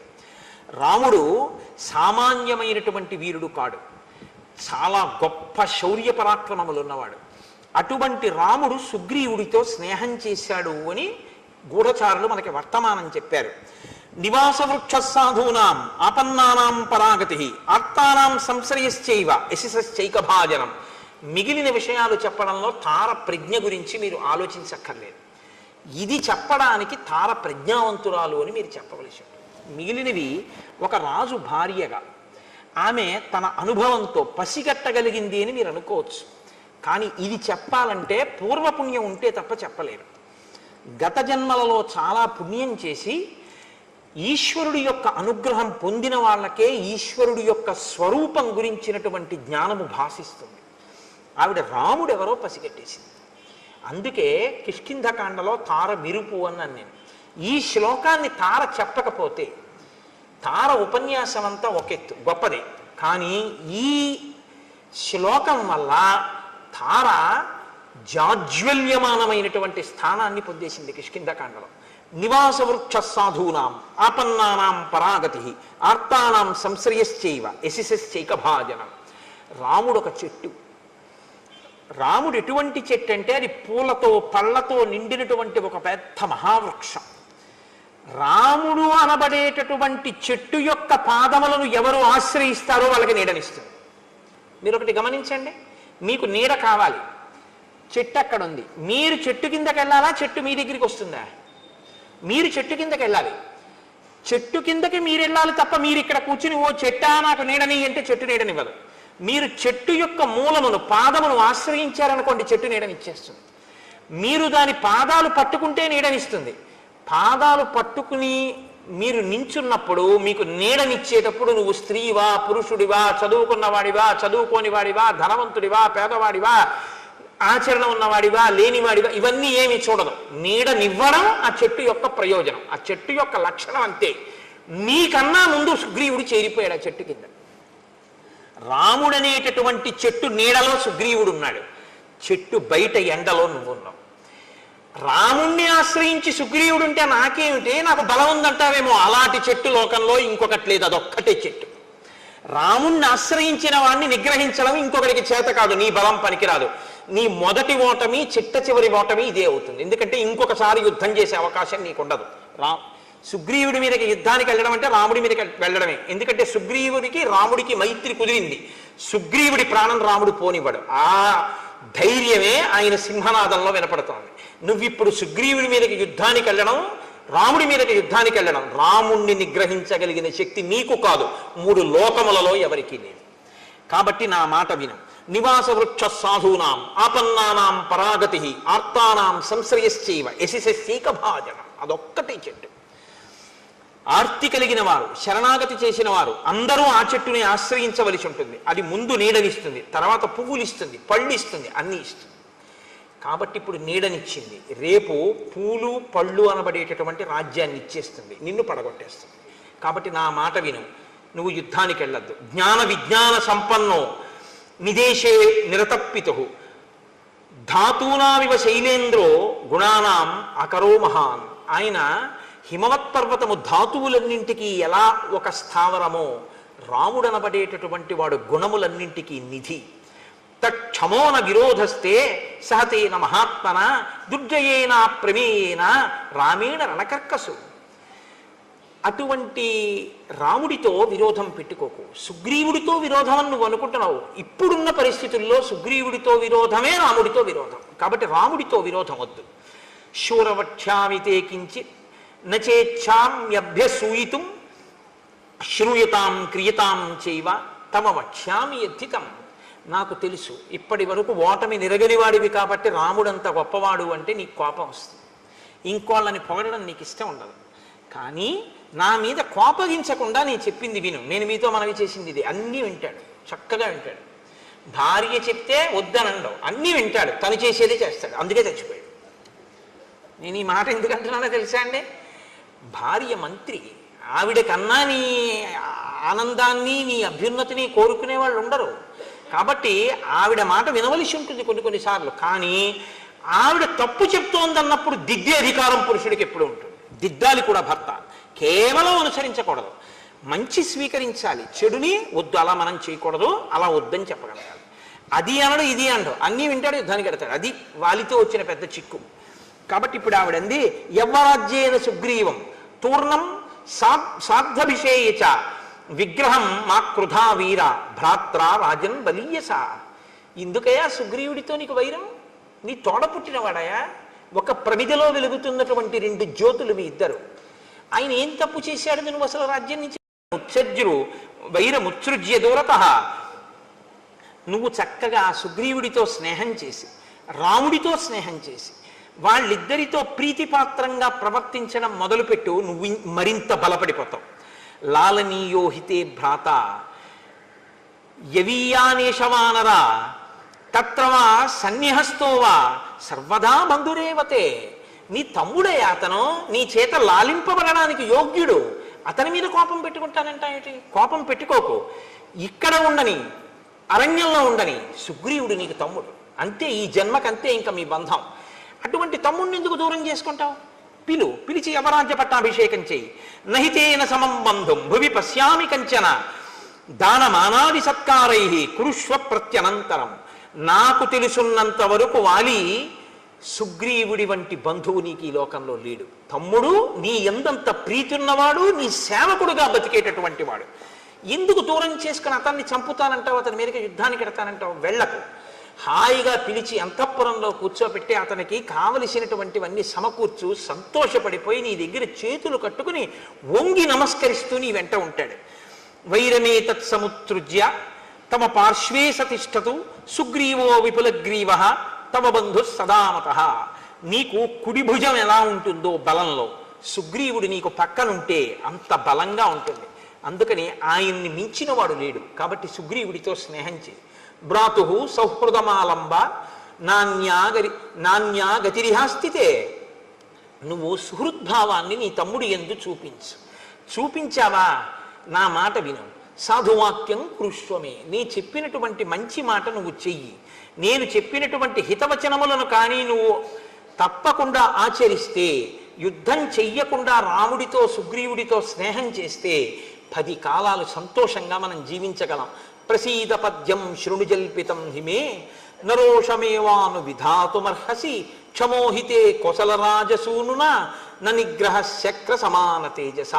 ఇంద్రుడితో సమానమైనటువంటి రాముని తేజస్సుని నిగ్రహించడానికి నువ్వు సరిపోవు. ఆ రాముడు సుగ్రీవుడి వెనక ఉన్నాడు. స్పష్టంగా చెప్తున్నాను, నా మాట నమ్ము. యుద్ధానికి వెళ్ళకు. సుగ్రీవుణ్ణే లోపలికి పిలిచి అవరాజ్యమి. పరమ సంతోషంగా మీ అందరూ హాయిగా ఉంటారు. నా మాట విని నేను చెప్పిన మాట ఆచరిస్తే నేను ఎంతో సంతోషిస్తాను అని తార వాలితో చెప్పింది. వాలి ఏం చేస్తాడో రేపు చూద్దాం. ఎందుకంటే వాలి ఏం చేస్తాడో మొదలుపెట్టామనుకోండి అమంగళం వైపుకి పెడుతుంది, మరణం వైపుకి తీసుకెళ్ళవలసి ఉంటుంది. అందుకని ఇవాళ భార్య ప్రీతిగా చెప్పింది, రేపు ఏం చేస్తాడో చూద్దామన్న మంగళకర ఘట్టం దగ్గర ఆపే ప్రయత్నాన్ని చేస్తాను. ఇవాళ రోజు మనం రామనామం కదా చెప్తున్నాం. ఇవాళ రామనామ స్థానంలో ఒక ప్రత్యేక కార్యక్రమం ఒకటి మీరు కొద్దిసేపు అవధరించండి. లోకంలో ఒక మర్యాద ఒకటి ఉంది. ఏమిటా మర్యాద అంటే, ఏదైనా చేస్తున్నటువంటి క్రతువు కానీ, చేస్తున్నటువంటి జరుగుతున్న ఒక సభ కానీ పూర్ణంగా పవిత్రం అయిపోయింది, భగవంతుడు పరిపూర్ణంగా ఆశీర్వదించాడు, చాలా సంతోషించాడని గుర్తు ఏమిటో తెలుసా అండి? పంచశిఖలు పెట్టుకుని దీక్షావస్త్రంతో ఉన్నటువంటి వటువు సభాప్రవేశం చేయడం. అందుకే బలిచక్రవర్తి అంతటి వాడు వటువు సభలోకి వస్తుంటే, వడుగా ఎవ్వరివాడ వెవ్వడవు సంవాస స్థలం వెయ్యది ఎడకున్ నీ వరుదించుటన్ సఫలమయ్యన్ వంశమున్ జన్మమున్ కడు ధన్యాత్ముడనైతే ఈ మఖము యోగ్యం వయ్యే సుహృతంబులయ్య శిఖులున్ కళ్యాణమి కాలమున్ అంటాడు. ఒక కార్యం భగవదనుగ్రహాన్ని పొందింది అని గుర్తేమిటో తెలుసా అండి? సభలోకి వటు వచ్చి కూర్చుంటాడు. నేను మీకు ప్రమాణం చూపిస్తున్నాను, నా సొంతంగా చెప్పేశాను అనుకుంటున్నారేమో. వడుగా ఎవ్వరివాడ వెవ్వడవు, ఆ ప్రశ్న మనం అడగక్కర్లేదు, తెలుసు. సంవాస స్థలం వెయ్యది ఈ ఎడకున్ నీ వరుదించుటన్ సఫలమయ్యన్ వంశమున్ జన్మమున్. సఫలమైపోయింది మన వంశం జన్మాను ఆయన రావడం వల్ల. వటు అంత గొప్పవాడు, ఉపనయనం చేసుకున్నవాడు. కడు ధన్యాత్ముడనైతి ఈ మఖము యోగ్యం వయ్యి సుహృతంబులయ్య శిఖులున్ కళ్యాణమి కాలమున్. పట్టాభిషేకం రాబోతోంది కదా, కాబట్టి వటువా నువ్వు ఒక్కసారి చక్కగా లేచి వచ్చి ఈ వేదిక మీద కూర్చో. దా, మొన్ననే ఉపనయనం చేసుకుని గుంటూరులో సంపూర్ణ శ్రీరామాయణ ప్రవచనాలు జరుగుతున్నాయని, అంత రామాయణ ప్రవచనం జరుగుతున్నటువంటి శృంగేరి శారదాపీఠ ప్రాంగణంలో వెళ్ళి కూర్చుని నేను ఒక్కసారి రామాయణం ఒక ఉపన్యాసం విని వస్తాను అని వాడు నిన్నగాక మొన్న 2 రోజులైంది వాడు సంధ్యావందనం చేసుకుని కూర్చో. వీడు నాకు శిష్య సమానుడే, అందుకని ఏకవచన ప్రయోగం నేను చెయ్యొచ్చు. వీడు ఎంత ధారణ చేశాడంటే, ఎంత చక్కగా సంధ్యావందనం గాయత్రి చేసుకుంటున్నాడంటే, ఏదో పేరుకి ఉపనయనం చేసుకుని ఒంటి మీద యజ్ఞోపవీతం వేసుకుని 20 ఏళ్ళైనా కూడా ఇంకా సంధ్యావందనంలో కనీసం గాయత్రి ధ్యాన శ్లోకం కూడా రాని వాళ్ళు వీడిని చూసి సిగ్గుపడాలి అని చెప్పడానికి నేనేం మొహమాట పట్టలేదు. వాడు 2 రోజులైందేమో సంధ్యావందనం చేసి. వాడు ఎంత చక్కగా గాయత్రి చేస్తున్నాడంటే, వాడు నా దగ్గరకు వచ్చి కూర్చుని ఇవ్వాల వాడు గాయత్రి మంత్రం గురించి కొన్ని విషయాలు తెలుసుకుని నా ఆశీర్వచనం పొందాలి అని వాడు ప్రత్యేకం హైదరాబాద్ నుంచి వచ్చి వాడు ఇవాళ ఇక్కడ రామాయణం వింటాను అని ఇంత వైదికంగా వచ్చి కూర్చుని రామాయణ ప్రసంగం విన్నాడు. నీ రాక చేతనాన రామచంద్రమూర్తి యొక్క అనుగ్రహం పరిపూర్ణంగా లభించినట్టు. వటు వస్తే గౌరవించాలి మనం. కాబట్టి శృంగగిరి పీఠం కాబట్టి అందున ఒక వటువు సన్యాసి ఇద్దరిని తప్పకుండా గౌరవించవలసిన బాధ్యత పీఠం మీద ఉంటాయి. వటువుకి ఏవి పడితే అవి ఇవ్వకూడదు. వటువుకిస్తే గొడుగో జన్నిదమో కమండలయో నాకున్ ముంజియో దండమో వడుగైనెక్కడ కరుల్ వామాక్షుల అశ్వమ్ములెక్కడ నిత్యోచిత కర్మమెక్కడ మదాకాంక్షితంబైన 3 అడుగుల మేర త్రోవకిచ్చుటదే బ్రహ్మాండము నా పాలికి. కాబట్టి నీకో యజ్ఞోపవీతం మొదలైనవి బ్రహ్మచారికి ఏమి ఇవ్వాలో అది శృంగగిరి పీఠం తరపున ఇస్తారు. ఏనన్నా ఆచమనం చేయడానికి, అర్ఘ్యం ఇవ్వడానికి పాత్ర అవి. ఏది పీఠం తరపున బహూకరించండి. చక్కగా ఎంత గొప్ప సన్నివేశం అండి ఇవాళ, మీ అందరూ చూసి సంతోషించారు.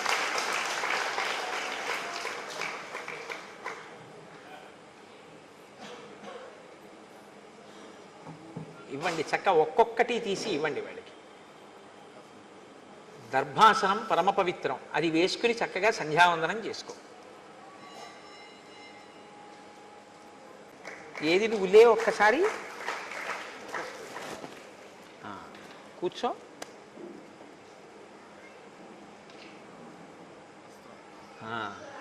అరుణాంశకోత్తరీయంబుతోడ సరిలేనిరా కట్టు జరువాముల కట్టు బెడగారు నీర్కావి పింజతోడ ధవళ ధవళములకు జన్నిదములతోడ కాశికాముద్రయుడిన యుంగరంబుతోడ శాంతరసముప్పు బ్రహ్మ తేజంబుతోడ ప్రవరుడయ్యవి ఎచ్చర ప్రవరుడపుడు అంటాడు అలసాని పెద్దనగారు.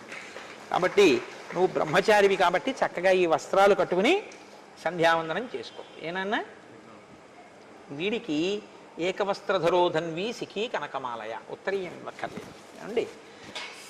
యజ్ఞోపవీతం ఎప్పుడైనా నీ ఒంటి మీద ఉన్నది జీర్ణం అయితే ఇది వేసుకుందుగా.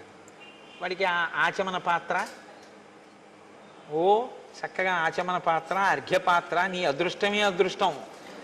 అదిగో నువ్వు చక్క అర్ఘ్యం ఆచమనం చేయడానికి అది, అర్ఘ్యం ఇవ్వడానికి ఇది అక్కడ పెట్టుకో. ఒక విభూతి ఉండ, నువ్వు విభూతి ధారణ చేయడానికి పళ్ళెంలో పెట్టుకో. ఆ మాల కళ్ళకు అద్దుకుని మెళ్ళలో వేసుకో. అయితే ఇలా అయ్యి నేను వేసేస్తాను. విసరండి ఒకసారి, వటువు కదా ఒకసారి విసరండి, విసరండి. ఇప్పుడు వాడికి ఇవ్వండి, అది దగ్గర పెట్టుకో. వాడికి ఒకసారి ఆ గొడుగు పట్టండి. నువ్వు వేదిక దిగిపోయేటప్పుడు ఈ గొడుగు పట్టుకుని వెళ్ళు. ఏమ్మా వాడికి ఆ గొడుగు పట్టండి, ఛత్రం ఇలా పట్టండి మంచి. అది ఇప్పుడు అక్కడ పెట్టేసి, ఒక వటువు వచ్చాడు కదా పీఠం తరపున సత్కరింపబడ్డాడు. ఉత్తినే వెళ్ళిపోకూడదు వటువు. వటువు ఆశీర్వచనం చెయ్యాలి. వటువుకి ఆ అధికారం ఉంటుంది. అందుకే కదా స్వస్తి జగత్రీ భువన శాసనకర్తకు హాసమాత్ర విద్ధిస్త నిలింపభర్తకు సుధారాపద వ్యవహర్తకున్ మునీంద్రస్తుత మంగళాధ్వర విధాన వ్యవహర్తకు దానవ లోకభర్తకున్ అని వామనమూర్తి బలిచక్రవర్తికి ఆశీర్వచనం చేశారు. కాబట్టి ఇప్పుడు ఈ వటువు కూడా మనందరినీ ఆశీర్వచనం చేస్తాడు. ఎలా ఆశీర్వచనం చేస్తాడు? ఇతను ఎలా చేస్తాడంటే గోవిందనామాలు చెప్తాడు మనందరికీ. ఆ గోవింద నామం చేత సభకంతటికి ఆశీర్వచనాన్ని కృప చేస్తాడు. వీడికి సహకరించడానికి వాళ్ళ బాల కూడా వచ్చింది. శారదాపీఠం కదా, బాల వస్తే అమ్మవారిని నడిచి వచ్చినట్టే. కాబట్టి ఆ బాలాస్వరూపం కూడా వచ్చి కూర్చుని గోవిందనామాలు చెప్తుంది.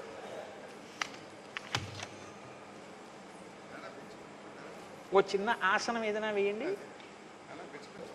తీసుకో నాన్న.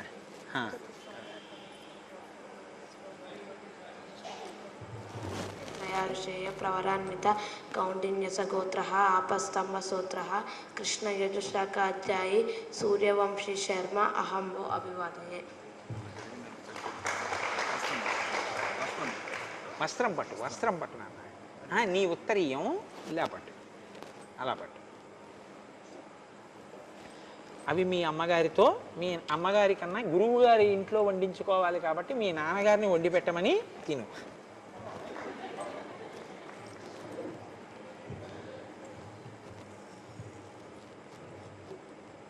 ఇది నేను బిగించేశాను, అది మీరు బిగించండి ఆ పాప దగ్గరే.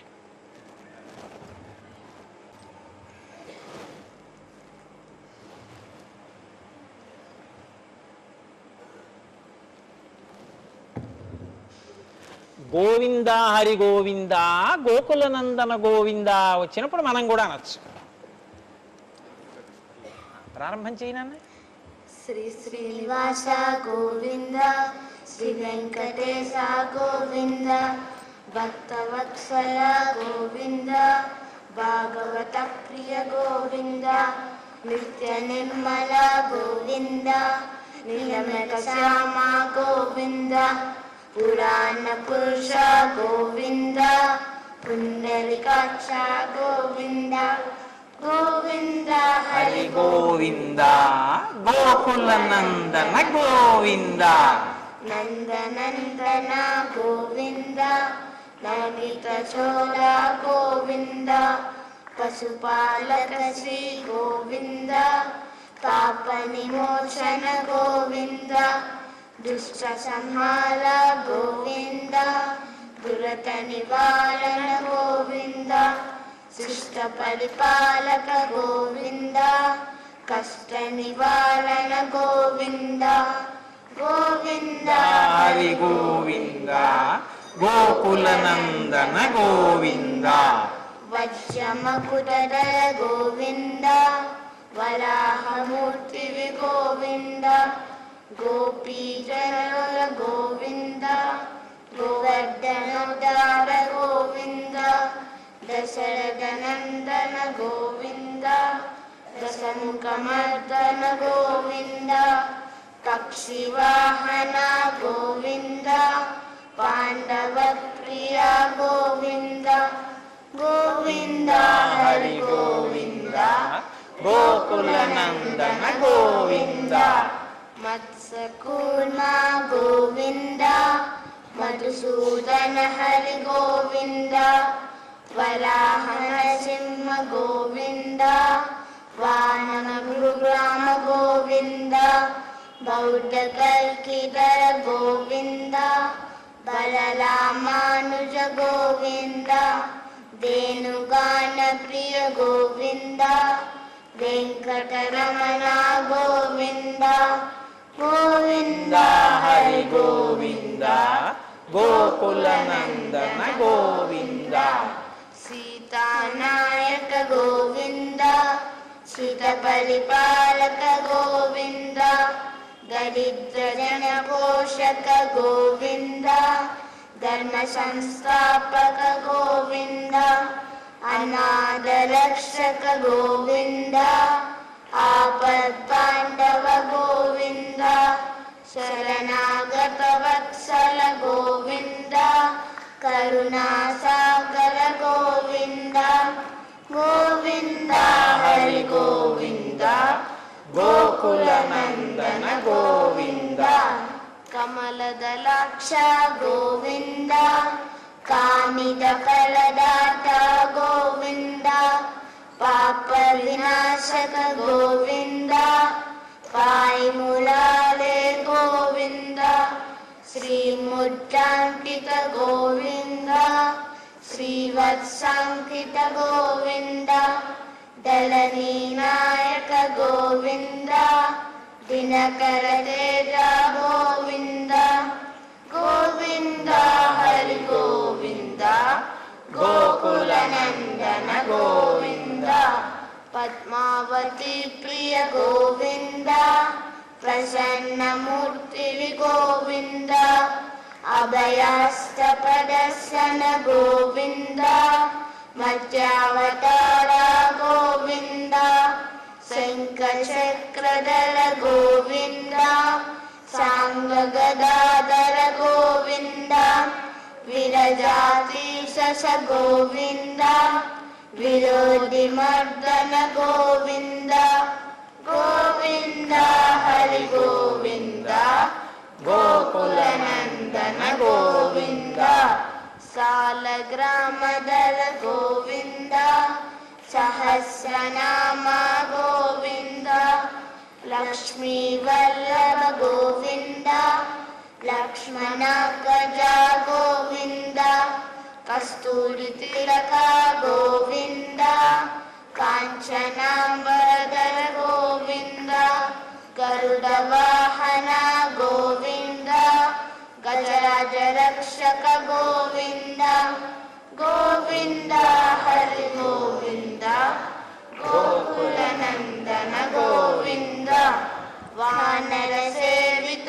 గోవింద బాలది బంధన గోవింద ఏడుకొండవాడ గోవింద ఏక వస్త్రరూప గోవింద శ్రీరామకృష్ణ గోవింద రఘుకుల నందన గోవింద ప్రత్యక్ష దేవ గోవింద పరమదయాకర గోవింద గోవింద హరి గోవింద గోకుల నందన గోవింద వజ్ర కవచధర గోవింద వైజయంతిమాల గోవింద వడ్డికాసులవాడ గోవింద వసుదేవతనయ గోవింద బిల్వపట్టాక్షిత గోవింద భిక్షుక సంస్థుత గోవింద శ్రీ పుంరూప గోవింద నిత్య కళ్యాణ గోవింద నీరజనాభ గోవింద హాటి రామ ప్రియ గోవింద హరి సర్వోత్తమ గోవింద జనార్దన మూర్తి గోవింద జగత్సాక్షి రూప గోవింద అభిషేక ప్రియ గోవింద ఆపన్నివారణ గోవింద గోవింద హరి గోవింద గోకుల నందన గోవింద రత్న కిరీట గోవింద రామానుజనుత గోవింద స్వయం ప్రకాశ గోవింద ఇలలోకేశ గోవింద ఆనంద రూప గోవింద ఆద్యంతరహిత గోవింద గోవింద హరి గోవింద గోకుల నందన గోవింద ఇహ పరదాయక గోవింద ఇహరాజ రక్షక గోవింద పరమదయాళో గోవింద రత్ననాథ హరి గోవింద తిరుమలవాస గోవింద తులసి వనమాల గోవింద శేషాద్రి నిలయ గోవింద శేష సాయిని గోవింద గోవింద. శుభం భూయాత్. బాగుంది. ఏది బాలాస్వరూపం, దానికి ఒక 2 పళ్ళు ఇవ్వండి. ఏది ముక్తా విద్రుమహేమనీల ధవలఛాయైర్ముఖైస్త్రీక్షణైః యుక్తామిందు నిబద్ధ రత్నమకుటాం తత్తార్థ వర్ణాత్మికం గాయత్రీం వరదా భయాంకుశకస శుభ్రం కపాలం గదాం శంఖం చక్రమదార విందయుగలం హస్తైర్వహంతి భజే. ఓ వెరీ గుడ్, వెరీ గుడ్, బాగుంది.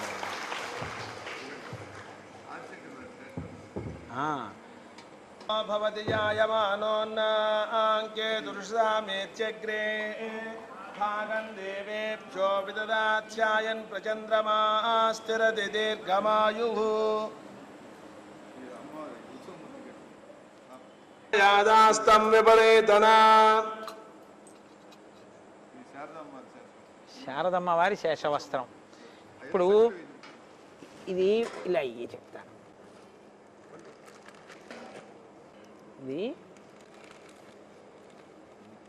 ముడేసేయండి, ఇలాగా ఇది ఇలా ముడేసేయండి.